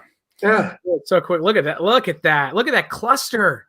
Yeah, but you know the nice thing about it, if this was a Zinfandel cluster, you could not see through it. You couldn't. They would be just packed together. Cabernet lets the air in. The air gets to circulate of any moisture. Boom, boom. Cabernet is, like I say, I mean, Zinfandel is Peck's bad boy. Cabernet is the most forgiving in the vineyard. Wow. Yeah, look at it. They work so hard. I mean, what you just did you? Are we right? You already picked the cab. If that was right, this would have been picking cab time, or was that? Yeah, we still have about 7 more, another week. But yesterday we just finished the estate vineyard. Wow. But we still have about another week of Cabernet coming in. Yeah, I knew that was right around the time. It was. Gary, I grew up around wine making as a kid, and that's how I kind of got into this business with Keatum Winery in New York, and that's how I started. Mm-hmm. And so as a kid at 14, I was cleaning presses and tanks. And sneaking some wine, I'm sure. Well, every once in a while when Mom wasn't looking, but look at TC, look at those vines. Yeah. I mean, we would talk old vine all the time, right? And we start saying, well, why is a wine all of a sudden worth more? It's like people. I say, we can't run the mile as fast as we used to, but damn it, we can tell a better joke than we could at age 20, right? So that's why we covet these old vines, and that's why they tell a story, and that's why we love Gary. I mean, God, I'm sure Gary was funny in his 30s, but Gary at 45. I mean, look at this guy, 45 years 45. Old. He's a svelte 45. Yeah. Look at this guy. He's got the stories, and I mean, and again, and one thing I love about you, Gary, watching different videos we've seen, you've mentioned even tonight, Mondavi, and folks don't really realize. I mean, you talk about someone to emulate in California. Yeah. I mean, someone that really put California on the map. And frankly, and I know you're being modest, but Gary, if it wasn't for you, I mean, I know there's a few other, and you didn't do it single-handedly, but if it wasn't for you going around the country, pulling out a map and saying, no, here's Napa, here's where we are, I don't think Paso would be where it's at today. So again, I'm just so glad that we have you on the show to talk about it. And I just want to say, 2018 and 2020, I need some large formats. I have some kids that were born, and I'm going to hit you up for some 82, I think, at some point. So 82 was my first sweepstakes. Oh, there you go. Yeah. Okay. There you go. We're showing everybody. Austin Hope, Jerry Lohr were also particularly, I mean, they were so instrumental. I had the big mouth and I was flying around the plane, but they had, so much more resources. But, the two of them have done a tremendous amount for getting Paso Robles up on the map. Yeah. And Neil Zudson and Tommy Myers at Castoro and Toby Shumrick, Toby James. I mean, there's a lot of people. Vic Roberts. There's a lot of people in Paso. I guess I'm just the oldest now. Yeah. But, there's a lot of guys that did a lot. Yeah. Well, what I love about I call it there's like the new Paso and the old Paso. The new Paso, it's like Zen, Zen, Zen. And even to this day, it's still ripe Zen. And I think the old Paso, if I can call it that, the other side of the road is people like you. I mean, it's people that, we make Zen, but guess what? We make Tempranillo and Barbera and Sangiovese and fantastic Cabernet. Then guess what? Yeah, our soil and terroir is different than Napa, but can it emulate? Can it stand up? Can it brown paper bag? And guess what? Can it age? Which is probably the ultimate question for a collector, as much as Napa or the Bordeaux's of the world. I think the question to all of those is yes, right? Well, I'm gonna, Gary, and it's so fun to have a winemaker on here because I feel like sometimes I go into this stuff when we do the show a lot, and that is we talk a lot. I talk a lot about the pH in the bottle because it matters so much. And you being, not only just on the viticulture side, but the chemistry side and the whole 9 yards. I feel, and this is as somebody who is a wine shop owner and sells the wine, that a lot of winemakers make wines for scores. So they push the pH up to get that taste flavor, the taste profile, so it doesn't have to age. And then what you get is a wine that doesn't age well enough because the pH has already been jacked up in the bottle. When I drink something like your wine, I can tell that the pH isn't up there. I can tell that there's room for growth. I know that I can lay it down, and that when I do drink it 5, 8, 10, 15, 20, 30 years from now, that wine has now reached its peak instead of trying to score 95 points from Parker or Wine Enthusiast or whatever. Well, I'm very fortunate in that I resisted from early on. I mean, my first wine was Estrella, and when I left there, we were doing close to 300,000 cases. And I tell everybody we're a 30,000 case winery, except we've never made 30,000. We try, and we get up close to it, but I judge at a lot of competitions. I've got a very average cosmopolitan kind of palate. I don't like high pH wines. you're right, they don't age well. Even young, I think, even though they may be a little bit fruit forward, to me, they're kind of flabby. I really don't enjoy them. And something that I learned, from my professors at Davis. I mean, almost every one of them, I think at one time or another said, balance in is balance out. You want a wine to age, it's got to be balanced going into the bottle. And, it should be, you should be able to drink it now because, in reality, if somebody buys a bottle of wine on Friday, if it's still in the house Monday, there's been a death or a divorce. But at the same time, it should have the kind of balance, aged properly, that it can go. And I'm talking red wines, and I'm talking Cabernets and Pinots and Syrahs, Barberas, that can go 10, 15, 20, 30 years. And I can demonstrate it. If you come out, I will be more than happy to pull out, was it 82 you said? 82, 80. I mean, hey, yeah, well, that's actually, you don't have to.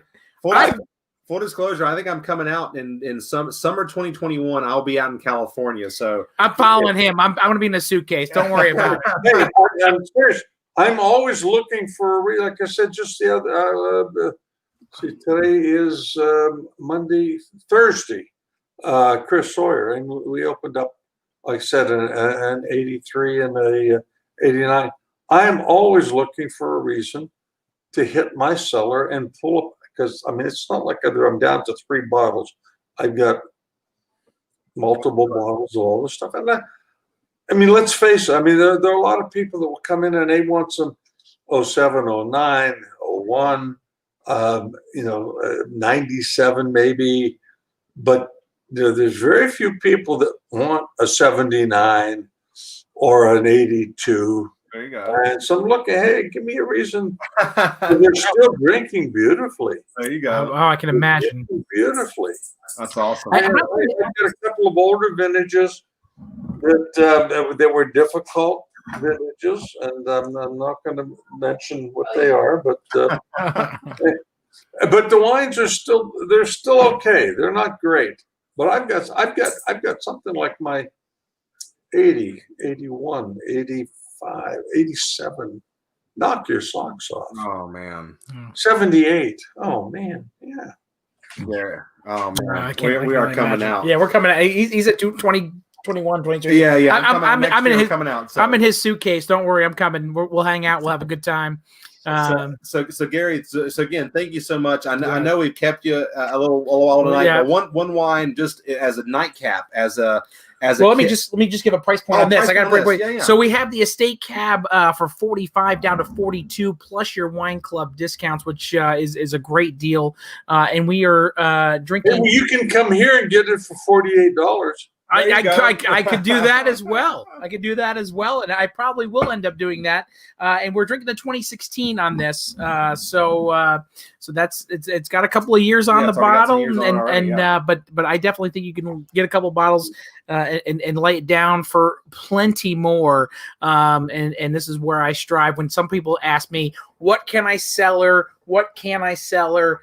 Folks, you can cellar this wine. And you heard it from the man himself. It's going to go 30 years, and it's going to drink beautiful. I promise you, an Eberle Estate Cabernet will go probably longer than most marriages. Okay. I'm gonna use that in the shop. I'm going to use that. But we have one more wine. And I don't actually even have this up on the website. So if people want it, they don't have to put it in the comments below. We can get it for space on it. And really, we use this in a wine dinner as well. We use your wines all the time. We love your wines, and that's why I'm so excited to have you on the show. I mean, to have the Godfather of Paso on the show is so great. And that is your Muscat Canelli. I mean, this is a beautiful, beautiful wine, and definitely something that we should end the show on talking about really quick. Yeah. Well, and honestly, Gary, if I can interrupt and just say this, one thing I think one of your best quotes of this, and speaking of Mondavi, I think you said you try to emulate this Moscato Dior, and I think you said, it's at the alcohol level where you can drink it and still legally drive yourself to the hospital and get an insulin shot. So I was just like, Gary and I are like, we're coup de la. I mean, we're right there. So please. It's typically about 5% residual. We don't sweeten it. It's stopped fermentation.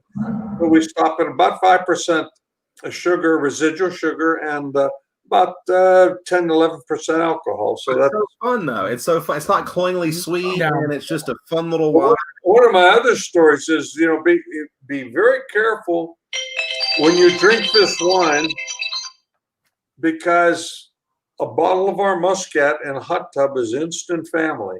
Yeah, there you go. Just all of a sudden, just happens. Well, be careful. When we were talking about the Viognier, I said, there's I'm not a whole lot. I don't do a whole lot with wine and food combinations or what's the perfect food. And the Viognier with the sea scallops. You want to have something really special. Get some young goat cheese, Chev, and put her on a cracker. Just go, and you know how sharp and sort of crumbly that. You chase some goat cheese with that Muscat Canelli. That Muscat Canelli will take, because it's real high.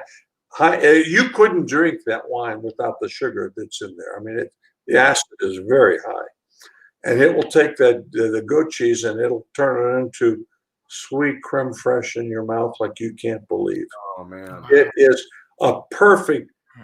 You say, oh, you got somebody coming. Oh my God, and put some goat cheese on some crostini, whatever, and pour some Muscat, and I tell you what, people will think you're a genius, because it is. We have a local goat cheese maker, the Goat Lady Dairy, who everyone around here knows.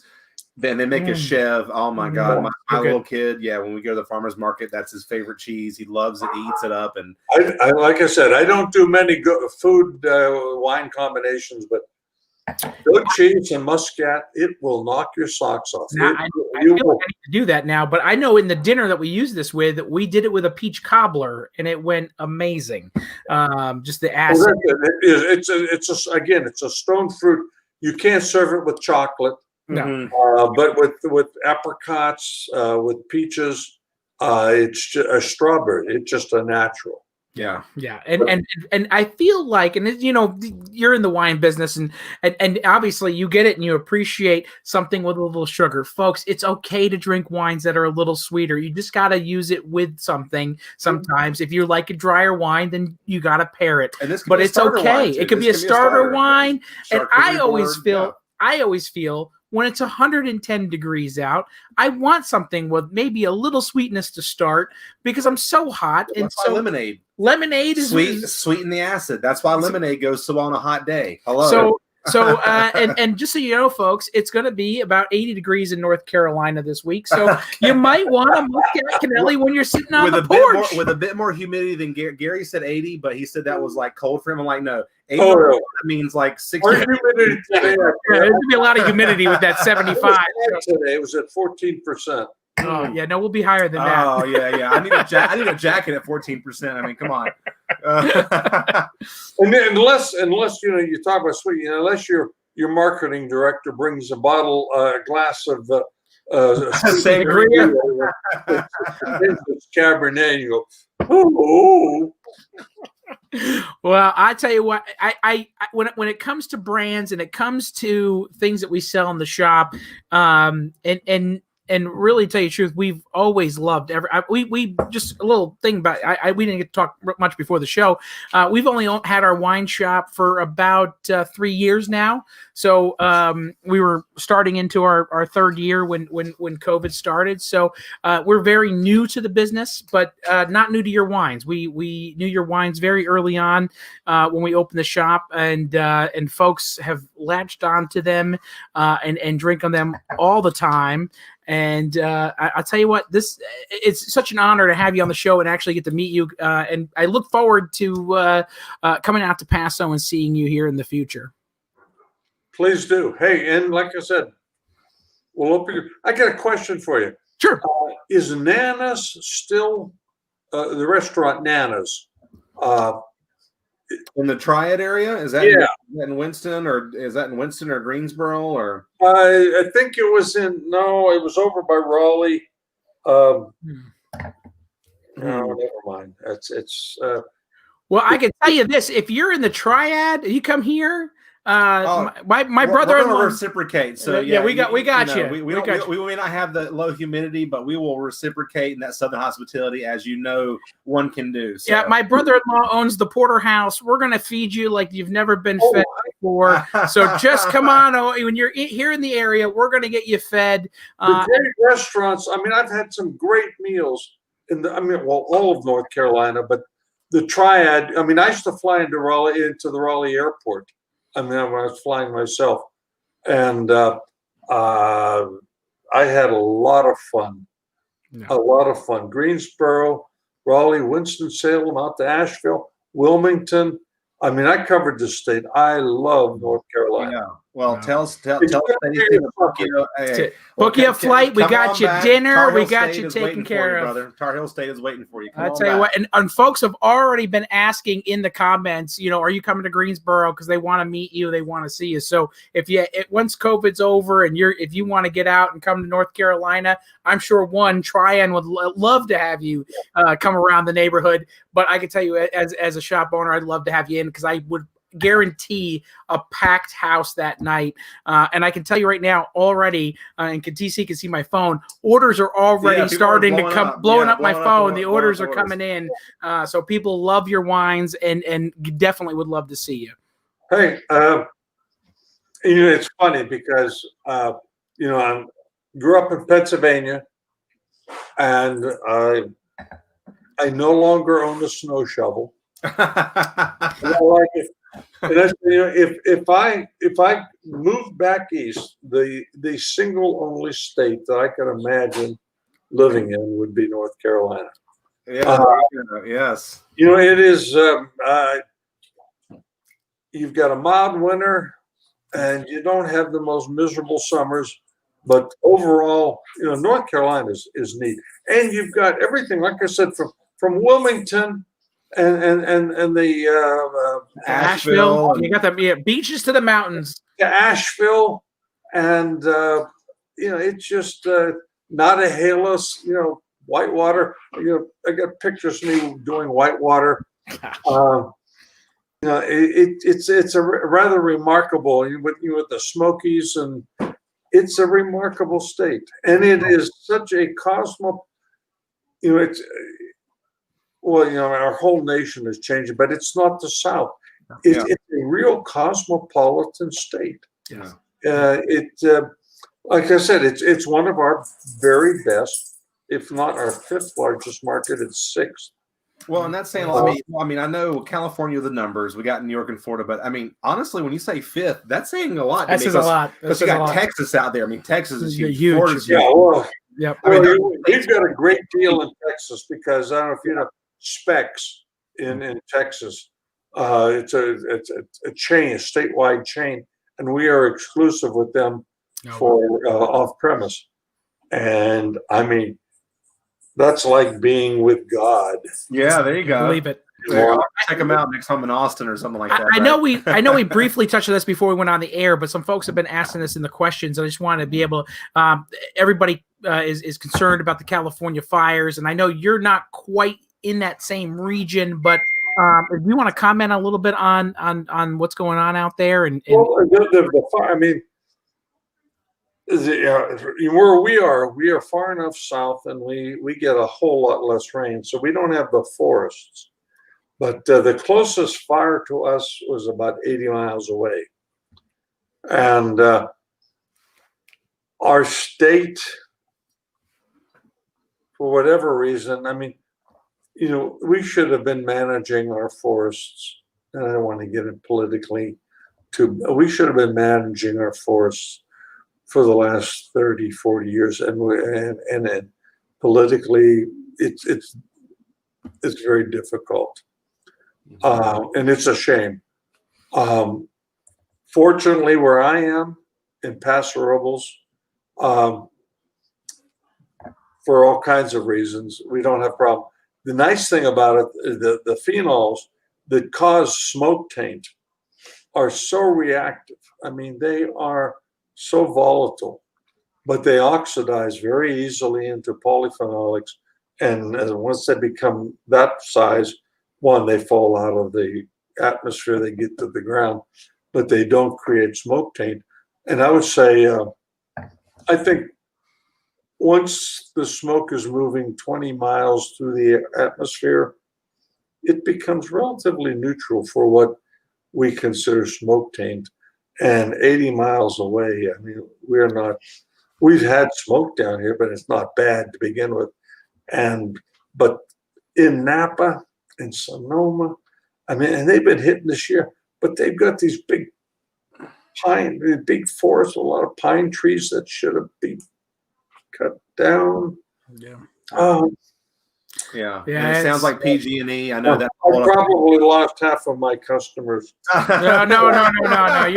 You're fine. You're fine. No, that I actually was talking to some folks the other day, and we talked about forestry and actually, I mean, the Native American Indians were actually doing controlled burns back in the 1600s. Yes. So and California hasn't done it in 20, 30 years. So we can talk about climate change, and there is a climate change issue, but when we talk about the fires particularly, there is a little bit of forestry issue as well. So and our climate is changing constantly. I mean, today we are cooler than we were 1,200 years ago, and significantly warmer than we were 600 years ago. You know, it's what, you know, all of the archaeologists are rushing to Greenland because as the ice shield is melting, they're finding all these Danish settlements and stuff. Well, the Danes didn't dig down through the ice to put them there. And Greenland was not a Danish real estate scam. No. You know, it gets warmer, it gets colder, it gets warmer, it gets colder. It does. We're in the 7th interglacial period. 15,000 years ago, Cleveland was under 2 miles of ice, which is probably a good thing. I was like, Cleveland is not Detroit. Only during football season do the people in Cleveland feel that way. They're having a good season. Yeah. Is there climate change? You bet your buttocks. Yeah.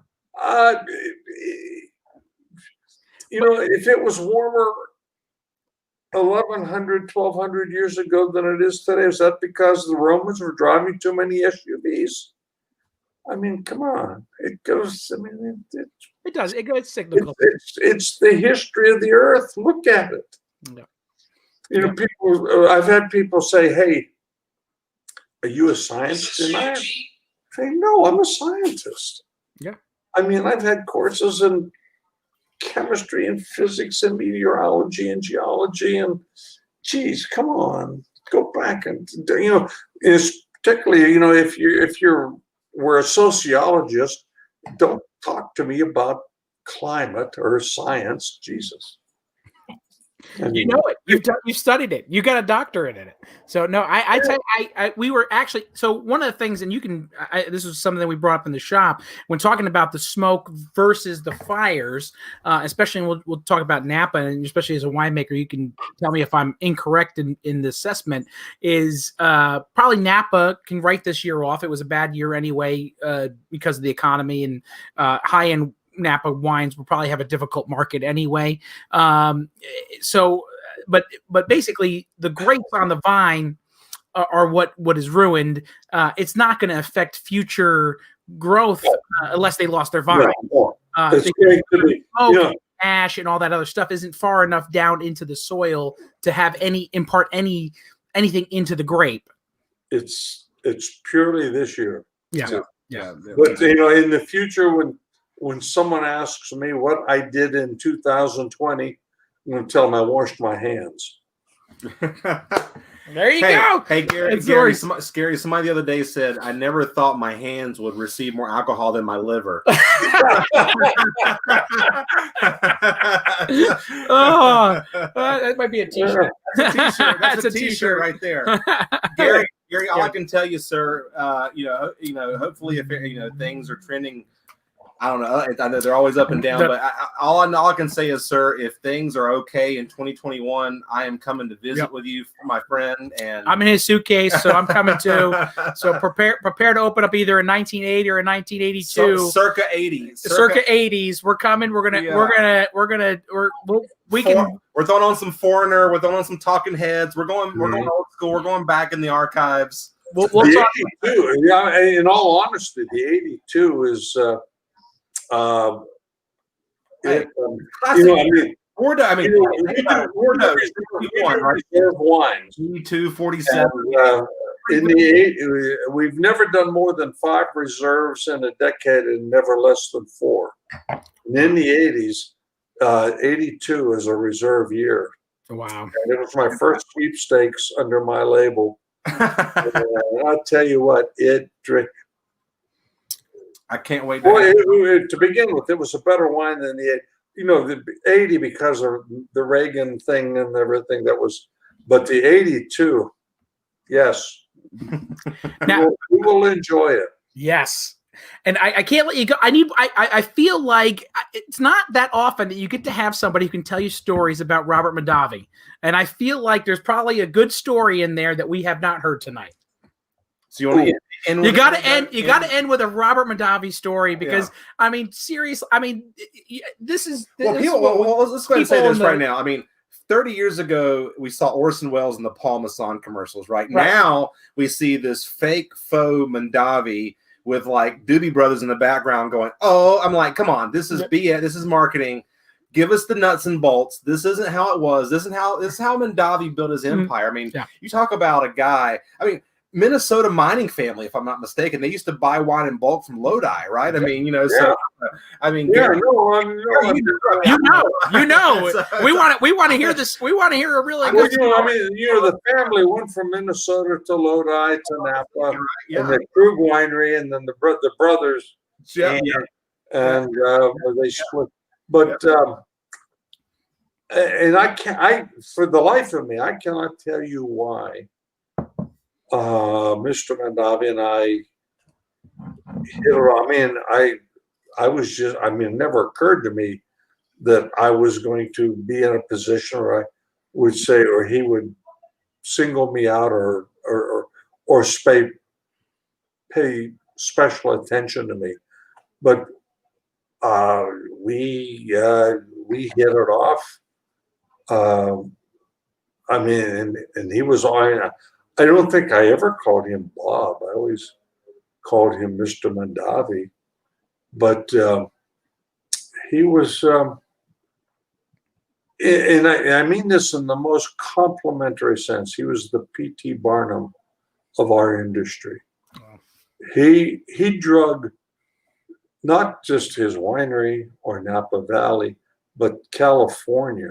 In the New World, right? 21st century. New World, right? He was the drive. I mean, there were other guys that were part of it, but Mr. Mondavi was a very unique, I think, a very unique individual, and he had a big impact on my life. I mean, like I said, so many times I find myself, I say, I'm channeling. It's like he's in my head, saying, "Okay, here's what you say now," and I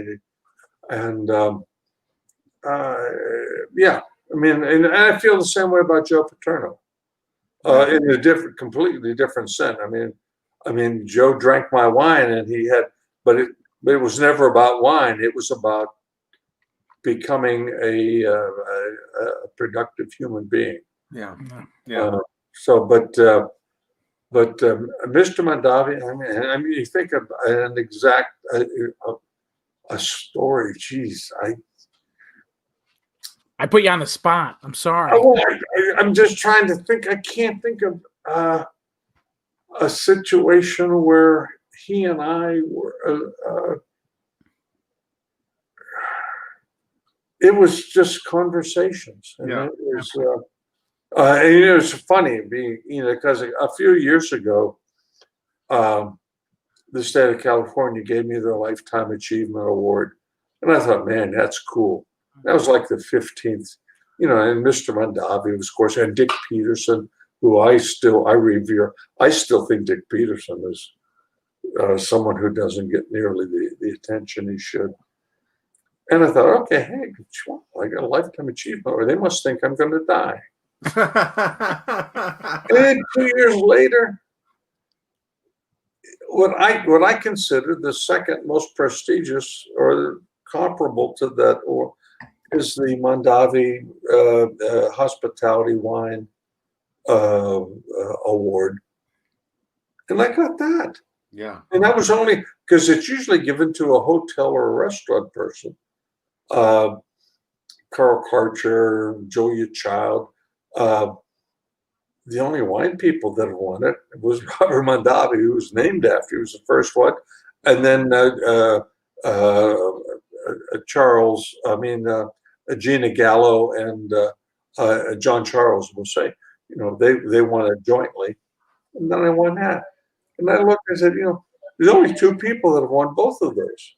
That's me and Mondavi. It's also you greet people with a glass of Cabernet when you walk out. Yeah. That's why. I mean, that's why. Everybody's thinking I'm dying. No, you're not. You're not. You're not. You're great. Hey, give him an award before he dies. Oh, yeah, okay. Well, one last question I have for you, Gary. You mentioned Joe Paterno and wine. What was Joe Paterno's favorite wine of yours? Because I assume Cabernet. That was his favorite. Yeah. It was funny. And I assume 86 was a big year, right? And they win the championship in 86. Yeah, 82 and 86 national championships. Look at that. And those were two reserve years. 82 is destiny. In the 80s, those were 2 years that we made reserves. 81, 82, 86, 87, and 89. There you go. Wow. Nice. But, Joe Paterno, and people, they say about Joe Paterno, and this guy was making, he was never the highest paid football coach, but he made a lot of money.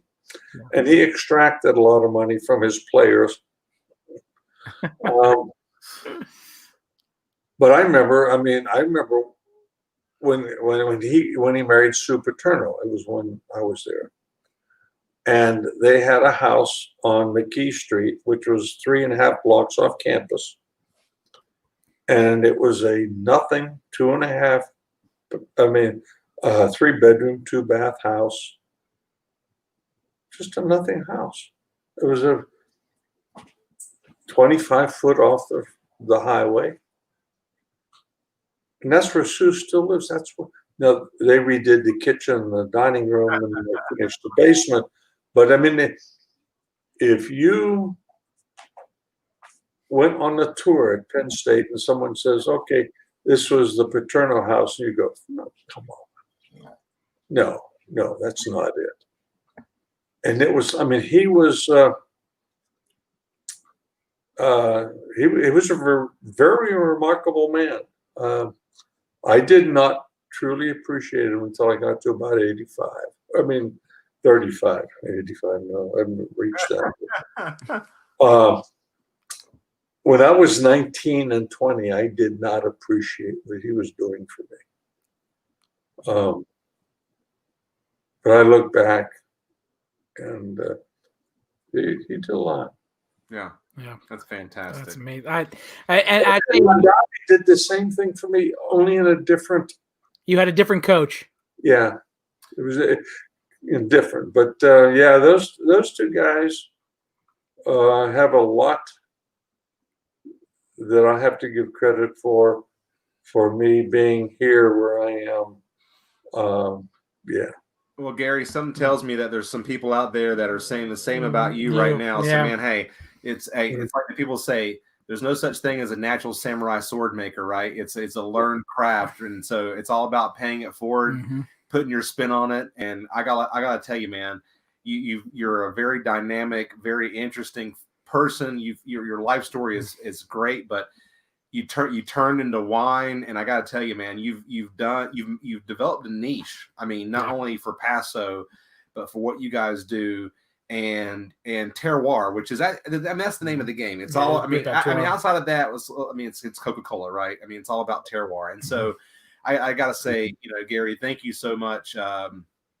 From me, just being in the wine game is small amount of time, 10 years selling it, and even a little bit before that, but Eberle Wines for me has always been a wine that I can put in my back pocket, put on a table, and it will over deliver, and people won't just buy a bottle. They'll get 2, 3, 4 bottles, get a couple to sell. So thank you for that and everything you do, and continue to do what you do, and hire people like Stacy around you, and it looks like your Chris will be taking over the reins and the winemaking, so that just just keep it in the family. That's what we love, right? So yeah. Well, I have no family.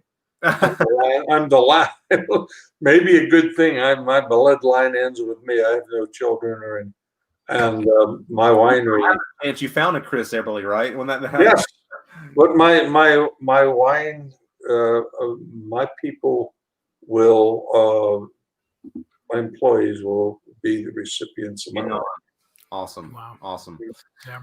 Well, we love it. Well, guys, any last question? I know we have a few people that stuck with us. This has been the longest virtual Vine I know show. we've been staying short times, but when you have somebody like you on the show, I feel like we have to ask questions and hear stories. And so thank you so much for taking time out of your day. And I know it's dinner time for you. You're probably hungry and ready to do that. And not me so much as the dogs. The dogs are like, the dogs are ready to go. Come on, quit come talking, on, Papa. Quit Come on, we're supposed to be home by now. It's feed me. Well, we'll let you go and feed the dogs and have some dinner yourself. Thank you so much. Appreciate your time. Look forward to coming out there and seeing you here in 2021. Hopefully, I'm going to be in his suitcase. We'll have a good time. And if you work, Danny, TC, thank you very much. This is fun. I mean, in all honesty, if it weren't for the dogs chewing on my ankle, I could stay here. Well, the other thing that I picked up from Mr. Mondavi was the gift of gab. It's time to call it an evening. Yes, it is. Yes, it is. Gary, thank you so much. And if you're open to it, maybe we'll bring you back on for another show when some of these new vintages hit, and we can talk more about your winery and more about the new vintages. Oh, my calendar's open tomorrow and Wednesday, so good. There we go. Perfect. So is ours. Thank you so much, Gary. Have a great night. Sir, thank you so much. Have a good night. you.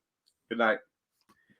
Oh man, I tell you what, I've been talking to a legend in the wine business, and oh my God, how cool is that? Yeah. I mean, can't even get to how cool it was just to spend an hour and a half, 15 Syrah minutes. vineyard, Oldest for Steinbach in the heritage. Oh, I mean, I told a few of my friends that tuned in tonight. I said, guys, one, it's going to be a long show, but two, we probably won't even talk about wine tonight, which I think maybe half the show. I felt bad we didn't talk about a lot of wine. Well, I mean, hey, it is what it is. But the orders are coming in, folks, and I'll put this up here again.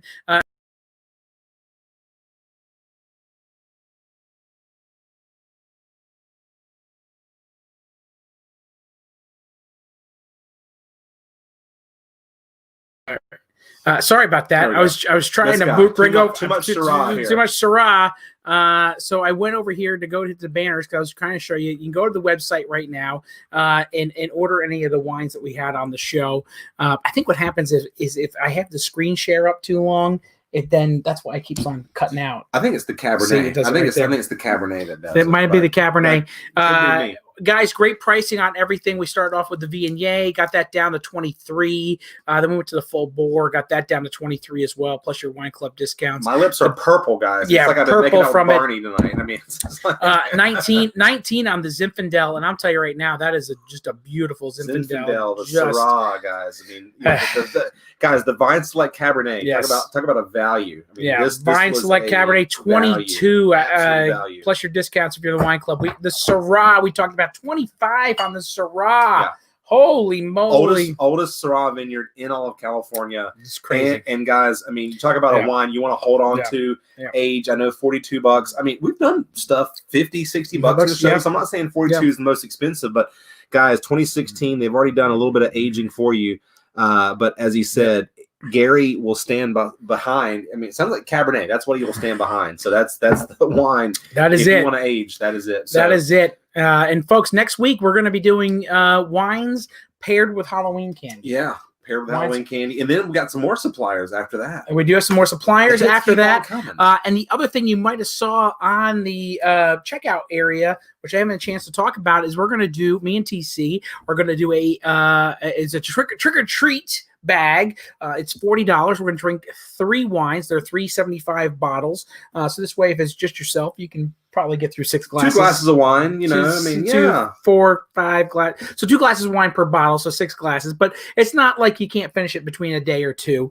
If you're drinking by yourself, if you're sharing with somebody, very easy probably to finish the bottles that night. But we have some fun stuff. The King Estate Pinot Noir, the Eagle Blanc, little Viognier base blend, delicious fall white wine, perfect fall wine, and we're also going to do the Wente the Wetmore Cabernet. So going to be fun in that bag, and we'll also have some treats in there for you, some candy and things like that for $40, and then you put in your club discount level for that discount. So if you're looking at, that's going to be the 29th at 8:00. So me and TC are actually doing a tasting earlier for another company, and we're going to stay on. We're going to do another tasting. So it'd be a great time, great day on the 29th. Somebody walks in on you guys and like, are you drinking 3 glasses of wine? You say, no, it's a tasting and it's classy. That's it right there. Tasting and classy. So thank you so much for tuning in. Again, next Monday, we'll be here at 7:30 doing wines paired with Halloween candy. A lot of fun. It's going to be a lot of fun because I can tell you right now, even last year when we did this in the shop, when we could do it, people were loving some of the selections. Everything. And I can tell you right now, from the sweet and tart to the chocolate to the peanut buttery. 4 out of the 5 wines are actually Kermit Lynch imports. So if you like the Kermit Lynch imports that we've been doing, 4 of the 5 are talk about boutique, guys. They're boutique wines, so you're going to want to tune in for that. So thank you so much for tuning in tonight with Gary Eberle. We haven't had to talk all night. Gary's been doing all the talking, so now I'm tongue-tied. But thank you so much for tuning in and supporting us and supporting Virtual Vines. And you can go through the website www.loadedgrape.com. Put in your orders. Are you still doing hats off? And hats off is still going on. So you obviously, get a few extra bottles, a few extra bottles, 4, 5, 6 bottles, 24 bottles get you a free Loaded Grape hat. We have different colors. So hats off is going all the way until November 30th. I know there's a lot of people that are so close to getting tonight hats. Should put you over tonight. A lot of people will be getting hats, and so you're going to start seeing a lot of hats around town. We've already given away almost a dozen hats already. So so the hats are getting out there, and I'm actually working on the next thing, which is going to be possibly a zip up hoodie. Which is looking gorgeous. So just stay tuned for that. That'll be the December through February. It's gonna be really nice. That. So, love that. As a kind of loyalty program for everybody who buys a lot of wine from us. So we appreciate it. Thank you so much. Have a wonderful night. We look forward to seeing you next Monday. And next week, Vanna Vines will be back. She'll be joining us on the show when we are eating candy and talking about wine. It's gonna be an awesome time. So thank you, guys. Thank you so much. Be safe. Wash your hands. Mask up. Please vote. I don't care who you're voting for. Please vote. Go out, vote early, vote often. Yeah. Do it. Cheers. See you guys. Have a good night.